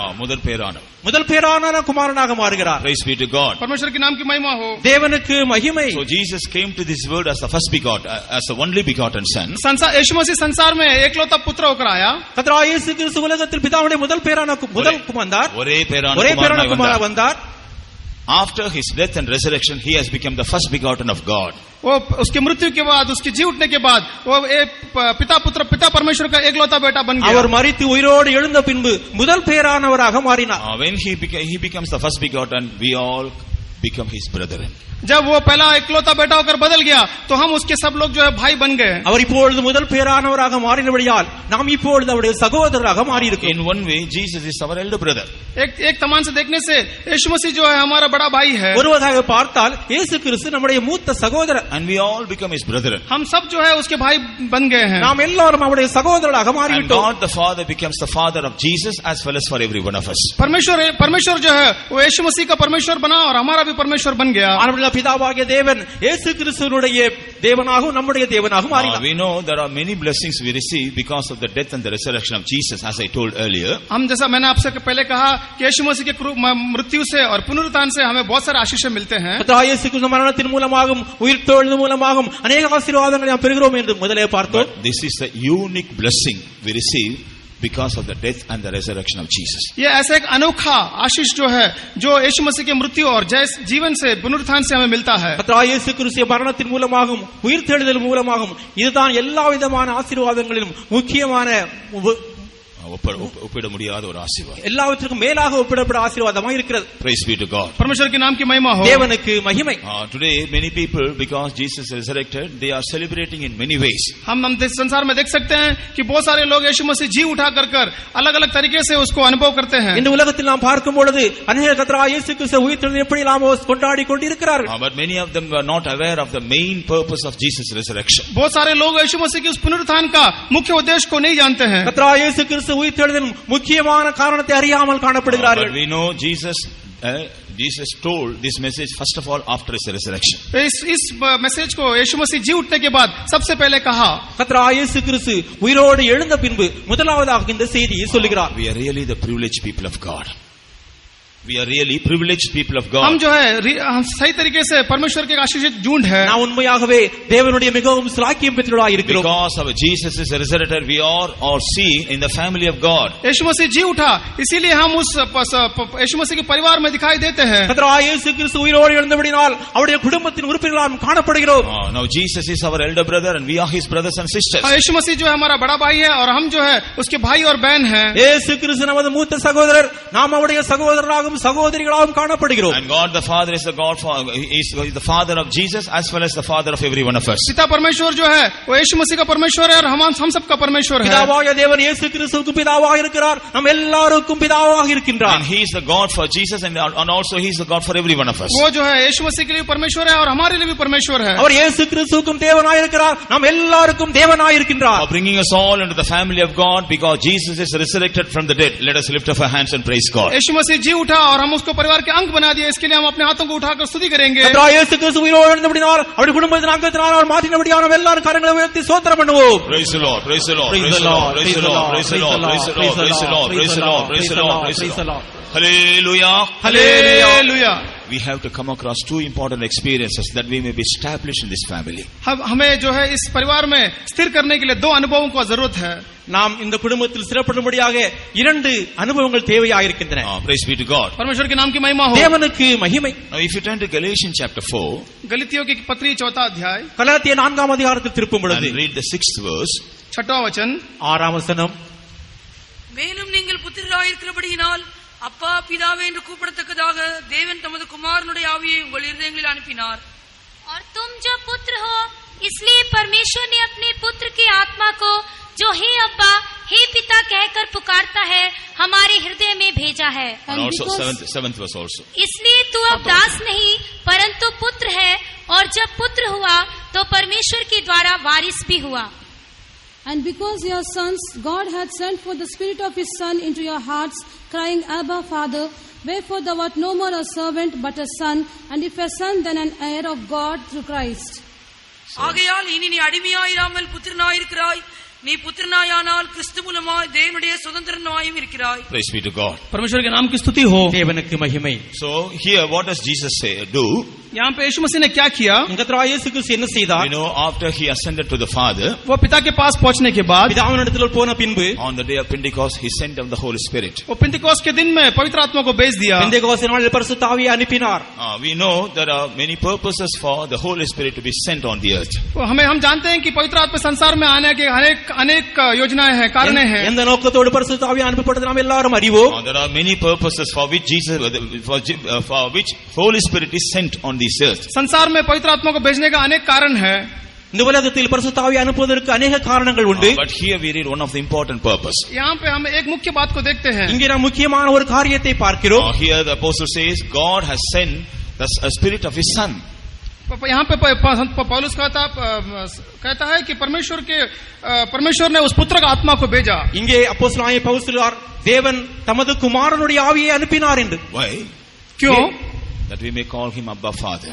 ताकि हम उसको हे अब्बा पिता कर पुकार सके। நாம் அவரை அப்பா பிதாவே என்று கூப்பிடத்தக்கதாய். Praise be to God. परमेश्वर के नाम की महिमा हो। தேவனுக்கு மகிமை. So far, because Jesus did certain things, we are brought into this family. अब तक जो है यीशु मसीह ने बहुत सारे काम किया, इसीलिए हम उसके परिवार में आए हैं। கர்த்தராகிய இயேசு கிறிஸ்து கிரியைகள் செய்தபடியால் இப்பொழுது அவருடைய குடும்பத்தினுடைய உறுப்பினராக மாறி But இருக்கிறோம். now we have to receive the Spirit of the Son. इसीलिए अब हम जो है उस पुत्र का आत्मा को पाना चाहिए। இப்படியாக தேவன் தமது குமாரனுடைய ஆவியை அனுப்புகிறார். We have to receive the Spirit of the Son. हम उस पुत्र का आत्मा को पाना चाहिए। நாம் அவருடைய குமாரனுடைய ஆவியை பெற வேண்டும். Then only we will become His son. तभी हम उसका पुत्र बनेंगे। அப்பொழுது நாம் அவருடைய புத்திரராக மாற முடியும். Praise be to God. परमेश्वर के नाम की महिमा हो। தேவனுக்கு மகிமை. So after receiving the Spirit, we are no more servants. We become His sons and daughters. हम जो है इस आत्मा को पाने के बाद हम उसकी कोई दास नहीं है, लेकिन हम उसके पुत्र होकर कहलाएंगे। இந்த ஆவியை பெற்ற பின்பு நாம் அடிமைகளாக இராமல் புத்திரராக அழைக்கப்படுவோம். Perhaps some of us may be believers for many years, but if you have not yet received the Holy Spirit, remember, you may be a great person in this world, but in the sight of God in the church, you are a servant. अगर हम बहुत सारे समय से इस कलीसिया में आते होंगे लेकिन अगर हम उसकी पवित्र आत्मा को नहीं पाए होंगे तो हम अभी भी दासत्व में है। நீங்கள் अनेक வருடங்களாக இந்த சபைக்கு வரலாய் காணப்படலாம், ஆனால் தேவனுடைய குமாரனுடைய ஆவியை பெறவில்லை என்றால் நீங்கள் அடிமைகளாக காணப்படுவீர்கள் என்று புரிந்து கொள்ளுங்கள். Praise be to God. परमेश्वर के नाम की महिमा हो। தேவனுக்கு மகிமை. You may think I'm a big shot in this world, but God will say you are a servant because you have not yet received my Spirit. आप सोचते होंगे कि संसार में एक बहुत बड़े व्यक्ति है, लेकिन परमेश्वर कहेगा कि तुम मेरे सम्मुख में एक दास है। நீங்கள் நினைக்கலாம் உலகத்தில் பெரிய மனிதன் என்று, ஆனால் தேவன் சொல்வார் நீங்கள் அடிமைகள் என்று. If you remain as servants in the church, you cannot inherit the kingdom of God. अगर आप कलीसिया में एक दास बनकर रहेंगे तो आप उस दूसरे राज को प्राप्त नहीं कर पाओगे। நீங்கள் சபையில் அடிமைகளாக காணப்பட்டால் தேவனுடைய ராஜ்யத்தை சுதந்தரித்துக் கொள்ள முடியாது. We see the difference between the servant and the son. यही जो है एक मुख्य अलगाव है दास और पुत्र के बारे में दिखता है। அடிமைக்கும் புத்திரனுக்குள்ள முக்கியமான வேறுபாடு. Servant will do everything only for gain's sake. जो दास है वो सब कुछ फायदे के लिए ही काम करता है। அடிமையானவன் தன்னுடைய ஆதாயத்திற்கென்றே வேலை செய்கிறார். But the son, he is doing everything to become the heir of the house. जो बेटा है वो जो है सब कुछ करता है ताकि वो उस घर का मालिक बने। ஆனால் குமாரனோ சுவிகாரத்திற்கென்று எல்லா காரியங்களையும் செய்கிறார். The son, one day he is going to become the heir of the house. वो पुत्र जो है एक दिन उस घर का मालिक बनने वाला है। அவன் ஒரு நாள் இந்த குடும்பத்திற்கு சுதந்திரதாராக மாறுகிறார். Praise be to God. परमेश्वर के नाम की महिमा हो। தேவனுக்கு மகிமை. So how many of you want to become the heirs of the kingdom of God? आप में से कितने लोग जो है उस स्वर्गीय देश का पुत्र वारिस बनना चाहते हो? உங்களை எத்தனை பேர் பரலோக ராஜ்யத்திற்கு சுதந்திரராக மாற விரும்புகிறீர்கள்? You must receive the spirit of the son. आप जो है उस पुत्र का आत्मा को पाना है। நீங்கள் அவருடைய குமாரனுடைய ஆவியை பெற வேண்டும். You must receive the Holy Spirit. आप पवित्र आत्मा को पाना है। நீங்கள் பரிசுத்த ஆவியை பெற வேண்டும். So if you do not receive the Holy Spirit, you are not brought into the family of God in the spiritual way. अगर आप पवित्र आत्मा नहीं पाते हो तो इस परिवार के अंदर आप एक पवित्र जीवन नहीं जी सकते हो। நீங்கள் குமாரனுடைய ஆவியை பெறவில்லை என்றால் இந்த குடும்பத்திலே நீங்கள் ஒரு உறுப்பினராக ஏற்றுக்கொள்ளப்பட முடியாது. You will not become the member of the family of God. आप जो है उस पिता जो स्वर्गीय परिवार के एक अंग नहीं बन सकते हैं। தேவனுடைய குடும்பத்தில் அங்கத்தினராக நீங்கள் மாற முடியாது.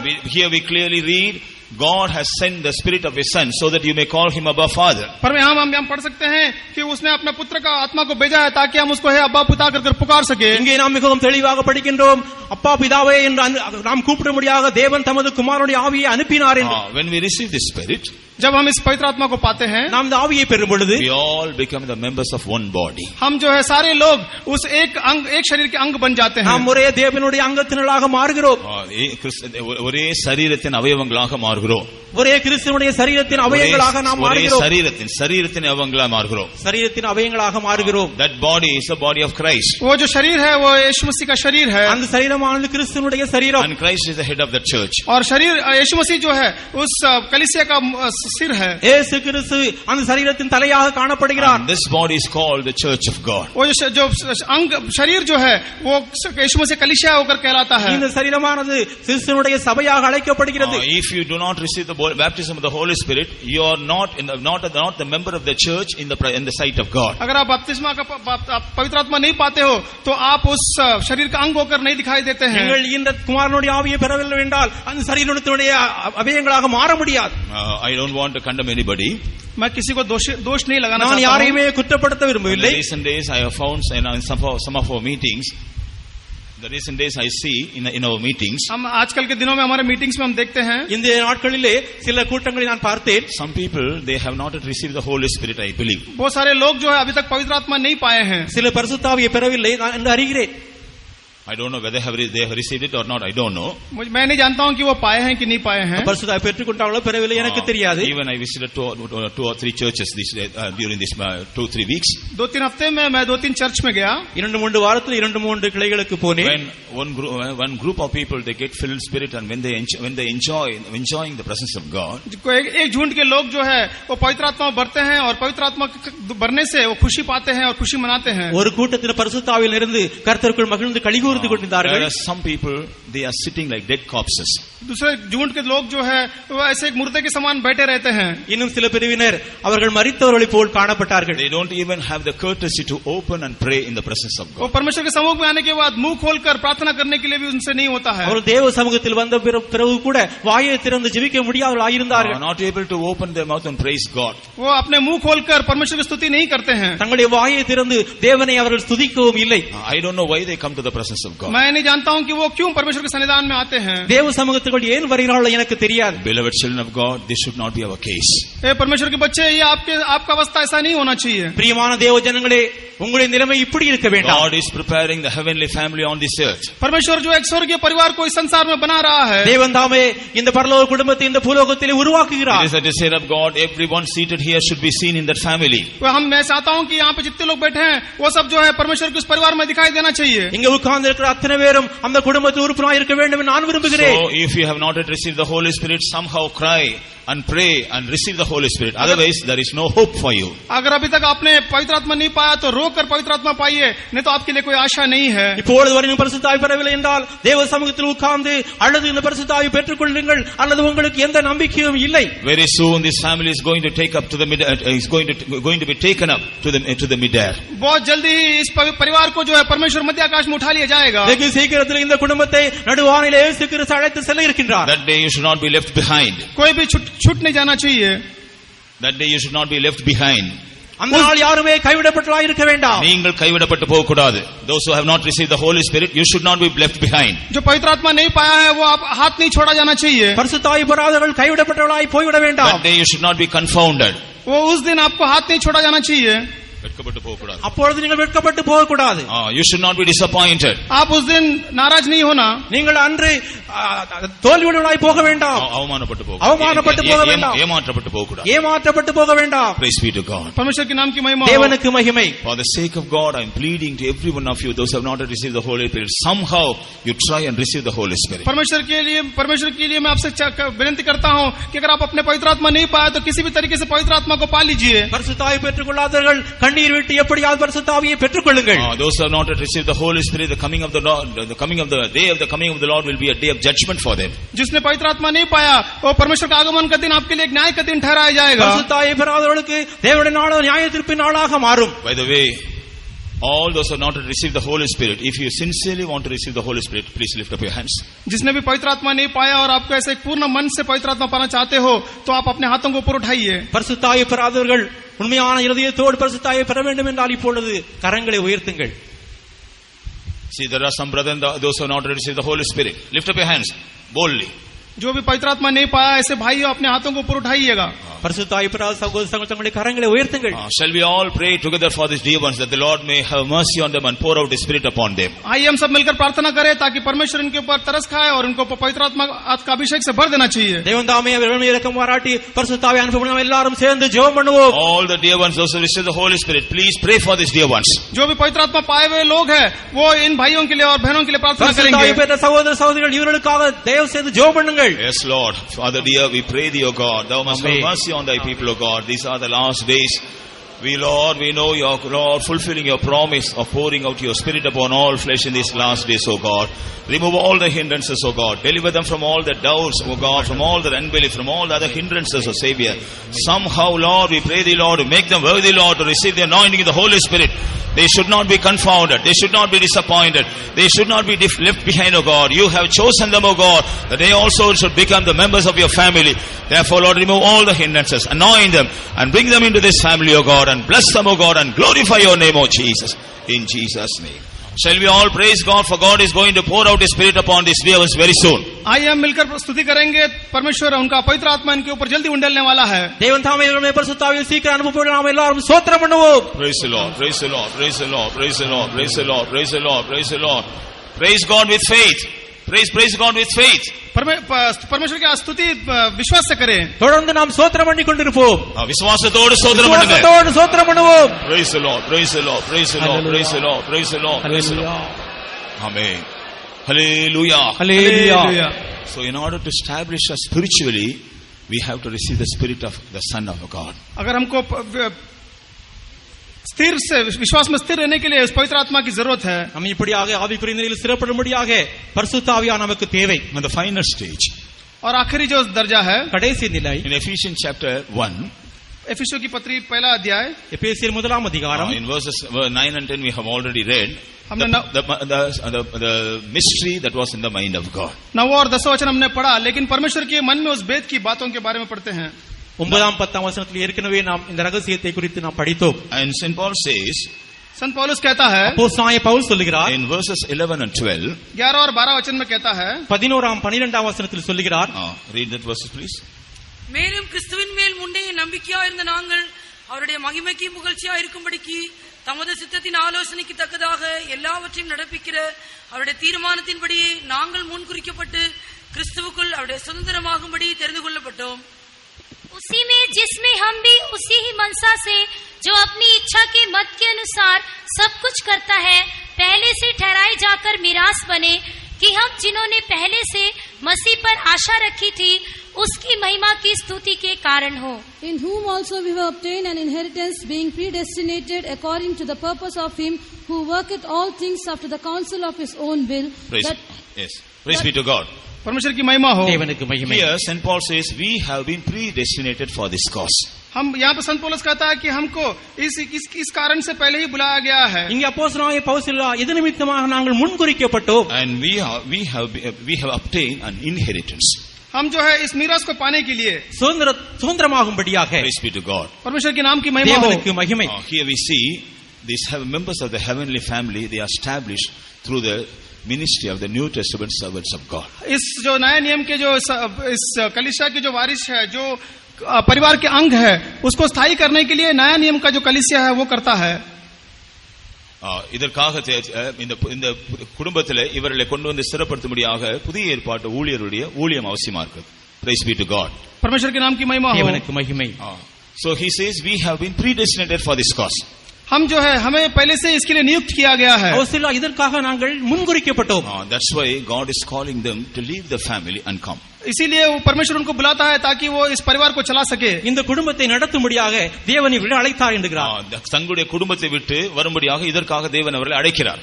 Praise be to God. परमेश्वर के नाम की महिमा हो। தேவனுக்கு மகிமை. Because they have a great responsibility of building up the family of God. उनके लिए एक परमेश्वर के इस परिवार को बनाने के लिए एक बहुत बड़ा कार्य दिया गया है। இருந்தால் தேவனுடைய குடும்பத்தை கட்டும்படியாக இவர்களுக்கு மிகவும் பெரிதான பொறுப்பு கொடுக்கப்பட்டுள்ளது. They have to leave the family so that they may come and build up the family of God. उनको अपने परिवार को छोड़कर वो आकर इस परमेश्वर के परिवार को बनाए। தங்களுடைய சொந்த குடும்பத்தை விட்டுவிட்டு தேவனுடைய குடும்பத்தை நடத்தும்படியாக இவர்களுக்கு பொறுப்பு கொடுக்கப்பட்டுள்ளது. In the worldly way, when a person holds two family, he is not a moral person. जो इस संसार में अगर कोई व्यक्ति दो परिवार को साथ में चलाता है तो वो இந்த உலகத்தில் ஒருவன் இரண்டு குடும்பத்தை நடத்துவா இருந்தால் அவன் ஒரு மாதிரியாக காணப்பட முடியாது. அவன் ஒரு சன்மார்க்கன் அல்ல. அவன் ஒரு சன்மார்க்கனும் அல்ல. वो एक सही मनुष्य नहीं है. He will not have testimony. उसके पास कोई गवाही नहीं है. அவனுக்கு ஒரு நற்சாட்சி கிடையாது. Everybody will say he is an immoral person. सब लोग कहेंगे कि वो गलत मनुष्य है. அவன் எல்லாரும் சொல்லுவார்கள் சரியான வாழ்க்கை இல்லாதவன். Praise be to God. परमेश्वर के नाम की महिमा हो. தேவனுக்கு In மகிமை. the same way, those who are called to build up the family of God, if they are involved in their own family, they also become immoral in the sight of God. जो परमेश्वर का घर को चलाने के लिए जो जिनको बुलाया जाता है, अगर वो उनका घर को छोड़कर नहीं आते हैं तो वो परमेश्वर के सामने वो एक गलत मनुष्य होकर ठहराएगा. இப்படியாக தேவனுடைய குடும்பத்தை நடத்தும்படி அழைக்கப்பட்டவன் அவன் தன்னுடைய சொந்த குடும்பத்தை நடத்திக் கொண்டிருந்தால் தேவனுக்கு முன்பாக சரியான மனிதன் அல்ல. Praise be to God. परमेश्वर के नाम की महिमा हो. தேவனுக்கு மகிமை. So in order to bring us up, in order to prepare us so that we may join together with the family in heaven, हमें जो है चलाने के लिए ताकि हम उसके बाद जो है स्वर्गीय परिवार के साथ मिलने के लिए நம்மை நடத்தும்படியாகவும் தேவனுடைய பரலோகத்தில் ஐக்கியப்படும்படியாகவும் நம்ம இந்த குடும்பத்தை வளர்த்தி கட்டி எழுப்பி பரலோகத்தில் இருக்கிற குடும்பத்தோடு இதை சேர்க்க ஆயத்தப்படுத்தும்படியாக God has given us the servants of God. परमेश्वर ने हमें परमेश्वर के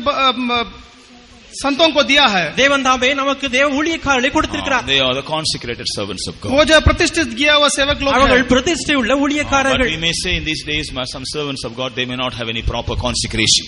हम देख सकते हैं कि इन दिनों में बहुत सारे संत लोग जो है उनको पूर्ण तरीके का जो प्रतिष्ठा नहीं हो दिखाई देते हैं. இந்த நாட்களில் अनेक ஊழியக்காரர்களுக்கு முழுவதுமான பிரதிஷ்டை இல்லை. இல்லாமல் இருக்கலாம். Because they don't have this revelation. क्योंकि उनको इस प्रकटीकरण नहीं है. ஏனென்றா அவளுக்கு இதை குறித்து வெளிப்பாடு இல்லை. Those who have the revelation about the family of God, जिसको परमेश्वर का उस परिवार के बारे में प्रकटीकरण है, இந்த தேவனுடைய குடும்பத்தை குறித்து யாருக்கு வெளிப்பாடு உண்டோ they will not have any relationship with their own family. वो लोग जो है अपने खुद के परिवार के साथ कोई भी रास्ता नहीं रखते हैं. அப்படிப்பட்டவர்கள் தங்களுடைய சொந்த குடும்பத்தில் எந்த விதமான உறவும் வைக்க மாட்டார்கள். Through the ministry of the dedicated servants of God, जो प्रतिष्ठित किए हुए परमेश्वर के संत लोगों के मिनिस्ट्री के द्वारा இப்படியாக பிரதிஷ்டை உள்ள ஊழியக்காரருடைய ஊழியம் மூலமாக God is bringing us up. परमेश्वर जो हमें बांधता है. தேவன் இந்த குடும்பத்தை உருவாக்குகிறார், கட்டி எழுப்புகிறார். We are brought into perfection. हम जो है पवित्रता की ओर जाना है. நாம் பூரணத்திற்கு போக வேண்டும். We are brought, நாம் பூரணத்துக்கு கொண்டு வரப்படுகிறோம். हम पवित्र पूर्णता की ओर ले आया है. And we have to get ready to join with the family which is in heaven. हम जो है उस संसार स्वर्गीय परिवार के साथ मिलने के लिए हम अपने आप को तैयार करना चाहिए. பரலோகத்தில் உள்ள குடும்பத்தோடு நாம் இணையும்படியாக நம்மை ஆயத்தப்படுத்த வேண்டும். This is the first important message that Jesus wants every one of us to know this morning. ये जो है सबसे इस संदेश है कि हम सब जाने कि हम जो यही सबसे बड़ा संदेश हमारे लिए परमेश्वर ने दिया है. இதுதான் உயிர்த்தெழுந்த பின்பு கர்த்தராகிய இயேசு கிறிஸ்து முதலாவதா எல்லாருக்கும் கொடுக்கிற ஒரு செய்தி. We have to meditate some more things about this family, but due to the lack of time I would like to conclude my words. और इस परिवार के बारे में हमको बहुत सारी चीजें सीखने के लिए है, लेकिन समय नहीं होने के कारण मैं अपना खत्म करता हूं, समाप्त करता हूं. இந்த குடும்பத்தை குறித்து நாம் அறிந்து கொள்ள வேண்டிய விஷயங்கள் अनेक உண்டு, ஆனால் சமயம் இல்லாதபடியால் இத்துடன் முடிக்கின்றேன். The main purpose of Jesus' resurrection is to bring us all into the family of God. जो परमेश्वर का पुनरुत्थान का मेन उद्देश्य यही है कि हम लोग सब जो है उसके परिवार के अंग बने.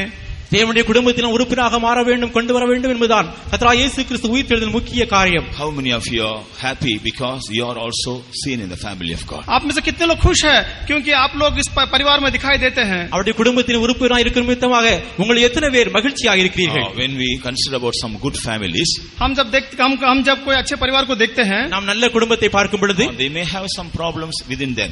वो उनके बीच में कोई समस्या हो सकता है. அவர்களுக்குள்ளே சில பிரச்சனைகள் காணப்படலாம். But none of them will go out until that my brother is like that, my sister like that, my father is that, my mother is like that.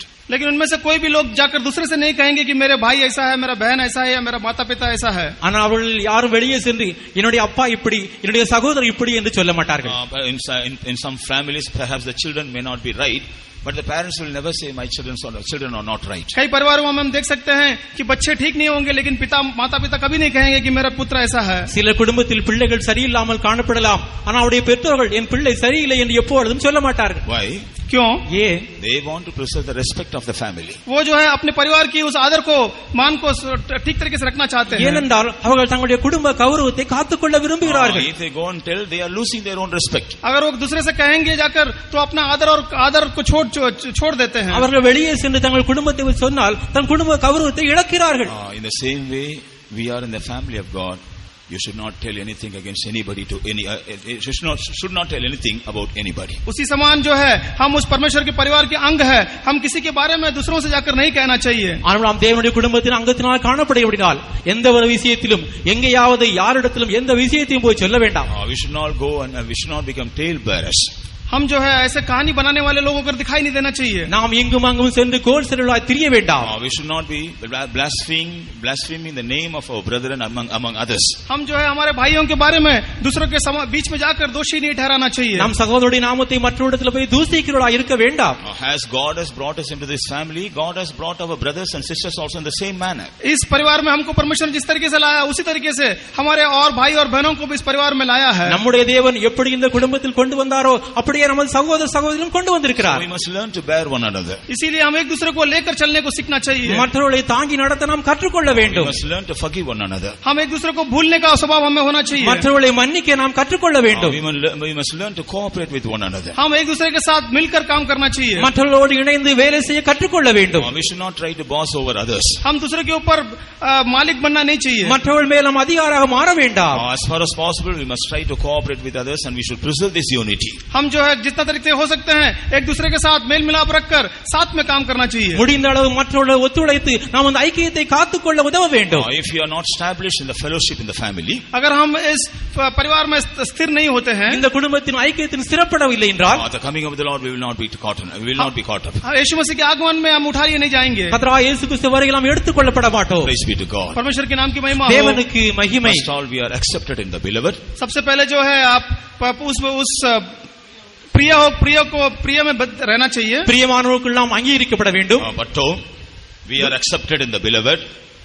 We are accepted. हम जो है उस प्रिय में मोल लेना चाहिए. நாம் பிரியமானால் ஏற்றுக்கொள்ளப்பட வேண்டும். We become adopted children of God through His blood. हम उसके पुत्र होकर बदल गए हैं. நாம் அவருடைய இரத்தத்தினால் சுவீகார புத்திரமாக ஏற்றுக்கொள்ளப்பட்டிருக்கிறோம். Jesus suffered, died, and He was resurrected that He may be brought into this family. परमेश्वर ने हमारे लिए सारा क्लेश उठाया, मृत्यु पाया और जी उठा ताकि हम इस परिवार में दिखाई दे. கர்த்தராகிய இயேசு கிறிஸ்துவின் பாடுகள் மூலம் மரணங்கள் மூலமாக இந்த குடும்பத்தில் கொண்டு வரப்பட்டோம். And after that God has given us the spirit of His Son so that we may call Him Abba Father. परमेश्वर ने उसके बाद हमें उसके पुत्र का आत्मा दिया ताकि हम उसको अब्बा पैदा कर पुकार सके. தேவன் நம்முடைய குமாரன் ஆவியை கொடுத்தபடினால் அப்பா பிதாவே என அழைக்கப்பட்டிருக்கிறோம். And then God has entrusted us in the hands of the servants of God. और उसके बाद जो है परमेश्वर ने हमें उसके प्रतिष्ठित संतों के हाथ में सौंप दिया है. கடைசி அடுத்ததாக அவருடைய அர்ப்பணிக்கப்பட்ட ஊழியக்காரருடைய கரங்களில் நம்மை கொடுத்திருக்கிறார். It is their duty to bring us up and to prepare us for that heavenly family. उनका काम है कि वो हमको बांधकर उसके आगमन के तैयार करे. இப்படியாக நாம் பரலோகத்தின் குடும்பத்தினால் கட்டப்படும்படியாக அவருக்கு கடமையாக இருக்கிறது. Let us examine our life whether we are right in all these areas. हम अपने आप को जांच कर देखें कि क्या हम इस सारे जगहों पर ठीक तरीके से है कि नहीं. இந்த எல்லாவித பகுதியிலும் நாம் சரியாக இருக்கிறோம் நாமே ஆராய்ந்து பார்ப்போம். Examine and find out whether we have come short of any of these experiences. अगर हम अपने आप को जांच कर देखें कि हमें इनमें से कोई भी चीजें में नहीं दिखाई देता है. இந்த அனுபவத்தில் எங்கேயாவது குறைவுள்ளா இருக்கிறோம் நாமே ஆராய்ந்து பார்ப்போம். Before the close of this meeting, हम इस आराधना को खत्म करने से पहले, இந்த ஆராதனை முடிப்பதற்கு முன்பாக, in order to rejoice that we are all in the family of God, हम अपने आप को खुश रहना चाहिए ताकि हम इस परमेश्वर के परिवार में हैं. நாம் இந்த குடும்பத்தில் இருக்கிறோம் நாம் எல்லாரும் சந்தோஷப்பட்டு மகிழ்ந்து களிகூற வேண்டும். Lord once again want to send down the spirit of His Son upon every one of us. हम परमेश्वर एक बार उसका पुत्र का आत्मा हमारे बीच में उंडेलना चाहता है. காலை வேளையிலே ஒரு முறை கூட நம்முடைய குமாரனுடைய ஆவியை தேவன் அனுப்ப விரும்புகிறார். How many of you want to receive the spirit? आप में से कितने लोग जो है इस पवित्र आत्मा को पाना चाहते हैं? எத்தனை பேர் இந்த ஆவியை பெற்றுக்கொள்ள முடியாது விரும்புகிறீர்கள்? இருக்கிறீர்கள். Some of you have lifted up your hands that you have not received the Holy Spirit. If you believe, God can fill you with the Spirit. आप में से कई लोगों ने हाथ ऊपर किया कि आपको पवित्र आत्मा नहीं मिला. अगर आप विश्वास करने से परमेश्वर का पवित्र आत्मा आप पर उतरेगा. பரிசுத்தாய் பிறவியில் நீங்கள் கரங்களை உயர்த்தி நீங்கள் விசுவாச தேவன் குமாரனுடைய ஆவியை நீங்கள் பெற்றுக்கொள்வீர்கள். Praise be to God. परमेश्वर के नाम की महिमा हो. தேவனுக்கு மகிமை. So all those who want to receive the Spirit, जो भी लोग पवित्र आत्मा को पाना चाहते हैं, யாரெல்லாம் பரிசுத்தாய் பெற்றுக்கொள்ள விரும்புகிறீர்களோ, will you please kneel down for a while? आप सब घुटना टेकिए. கொஞ்ச நேரம் முழங்காலில் நில்லுங்கள். Now the Lord God is going to send down the Spirit upon every one of us. परमेश्वर जो है उसके पुत्र का आत्मा जो हमारे बीच में उंडेलने वाला है. தேவன் தமது குமாரனுடைய ஆவியை உங்கள் ஒவ்வொருவருக்கும் அனுப்பி இருக்கின்றார். Let us receive that Spirit. वो पवित्र आत्मा को हम पाए. அந்த ஆவியை நாம் பெற்றுக்கொள்வோம். And let us get filled in the Spirit. उस पवित्र आत्मा में हम भर जाएं. அந்த ஆவியில் நாம் நிரம்புவோம். நிரம்புவோமாக. அந்த ஆவியில் நாம் நிரம்புவோமாக. நிரம்பு. Let us once again confirm ourselves we are in the family of God. और एक बार हम अपने आप को स्वीकार करें कि हम उस पवित्र परमेश्वर के परिवार में हैं. அந்த குடும்பத்து உறுப்பினராக இருப்போம் என்பதை நாம் எல்லாரும் செய்வோம். All those who want to receive the Spirit, will you please kneel down? जो भी पवित्र आत्मा पाना चाहते हैं, आइए हम घुटना टेके. பரிசுத்தாய் பெற வேண்டும் விரும்ப எல்லாரும் முழங்காலில் நில்லுங்கள். Open your mouth and praise God. आपके मुंह को खोलकर आप स्तुति करें. உங்கள் வாயை திறந்து ஸ்தோத்திரம் பண்ணுங்கள். Because God has brought us in the family of God, let us open our mouth and praise God. क्योंकि परमेश्वर ने उसके पवित्र परिवार में हमको लेकर आया, इसके लिए मुंह खोलकर उसकी தேவன் स्तुति करें. பரிசுத்த குடும்பத்தில் நம்மை கொண்டு வந்து நாம் வாய்களை திறந்து ஸ்தோத்திரம் பண்ணுவோம். As we begin to praise God, the power of God will come upon us. जैसे हम स्तुति करना शुरू करेंगे तो परमेश्वर का पवित्र आत्मा हम நாம் पर தேவனை उतरेगा. ஸ்தோத்திரிக்கும் போது தேவனுடைய வல்லமை நம்ம மேல் இறங்கி வரும். Holy Spirit will come upon us. पवित्र आत्मा हम पर उतरेगा. பரிசுத்த ஆவி நம்ம மேல் இறங்கி வருவார். God will pour out the Spirit of His Son upon every one of us. परमेश्वर का जो पवित्र आत्मा हम सब पर उंडेलेगा. பரிசுத்த ஆவியானவர் நம்ம எல்லாரும் மேல் இறங்கி வருவார். And as the Spirit comes upon you, get filled in the Spirit and speak in tongues and rejoice in the Lord. जैसे पवित्र आत्मा आप पर उतरेगा, अन्य भाषा बात कर कर उसमें खुशी मनाइए. பரிசுத்த ஆவி இறங்கி வரும்போது அந்நிய பாஷையில் பேசுறீங்க எல்லாரும் மகிழ்ந்து களி கூறுங்கள். Hallelujah, hallelujah, hallelujah. Hallelujah.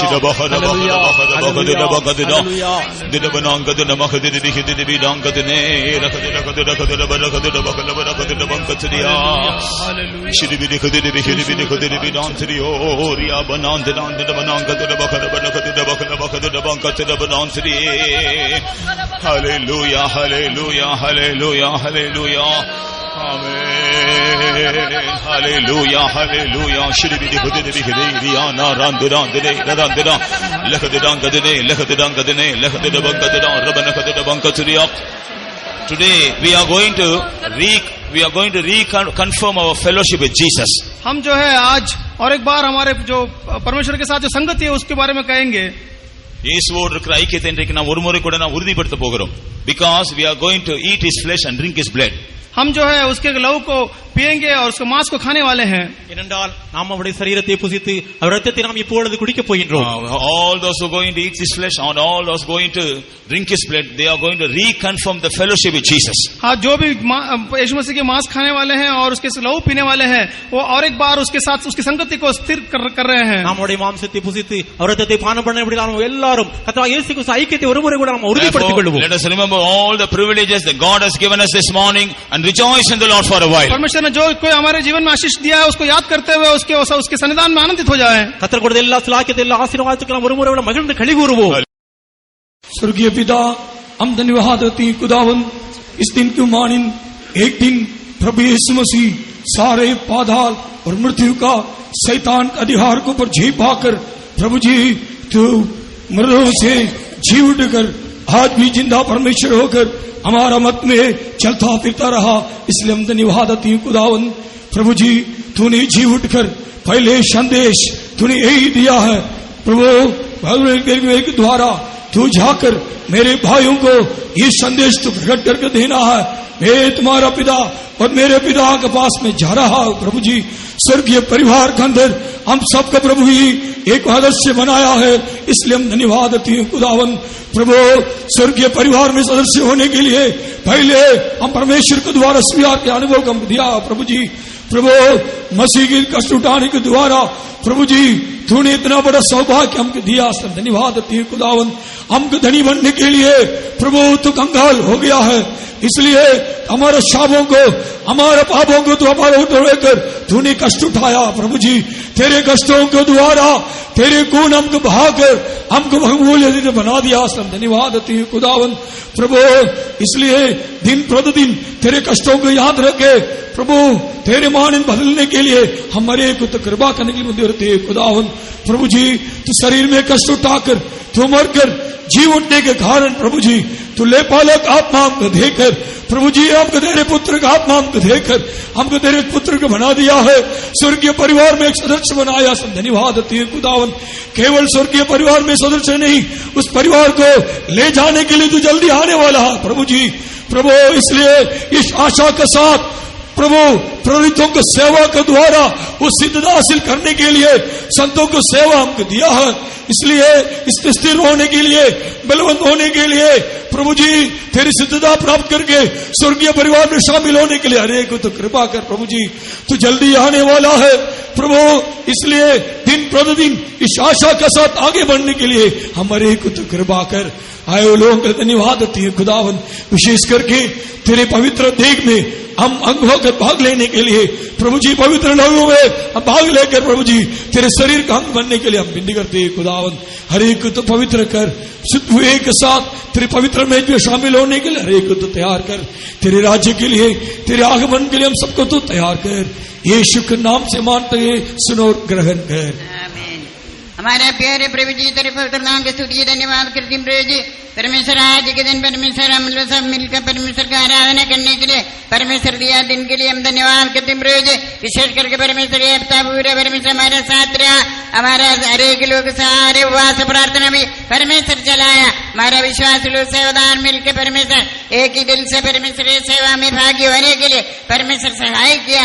परमेश्वर सचमुच हमारे यीशु से हमारे लिए मर गया, कष्ट उठाया, जी उठा, वो यीशु के द्वारा परमेश्वर आज भी परमेश्वर हमको जीवन दिया है, शक्ति दिया है, अभिषेक दिया है, एक दिन के लिए नहीं हमेशा के लिए। परमेश्वर हमारे यीशु मसीह के मरे हुआ अवस्था से परमेश्वर हम लोग प्रार्थना करने के लिए वो आत्मा में जागते रहने के लिए परमेश्वर और भी कृपा करने के लिए धन्यवाद करती हूँ प्रभु जी।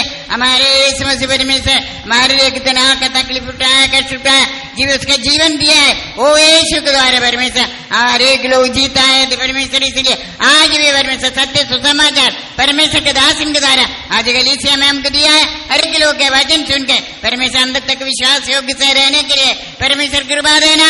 परमेश्वर बड़ा काम कर, अद्भुत और चमत्कार काम कर परमेश्वर के दास लोग और नया अभिषेक देखे परमेश्वर सारे परमेश्वर दुनिया के हरेक कष्ट बीच में हरेक रीति से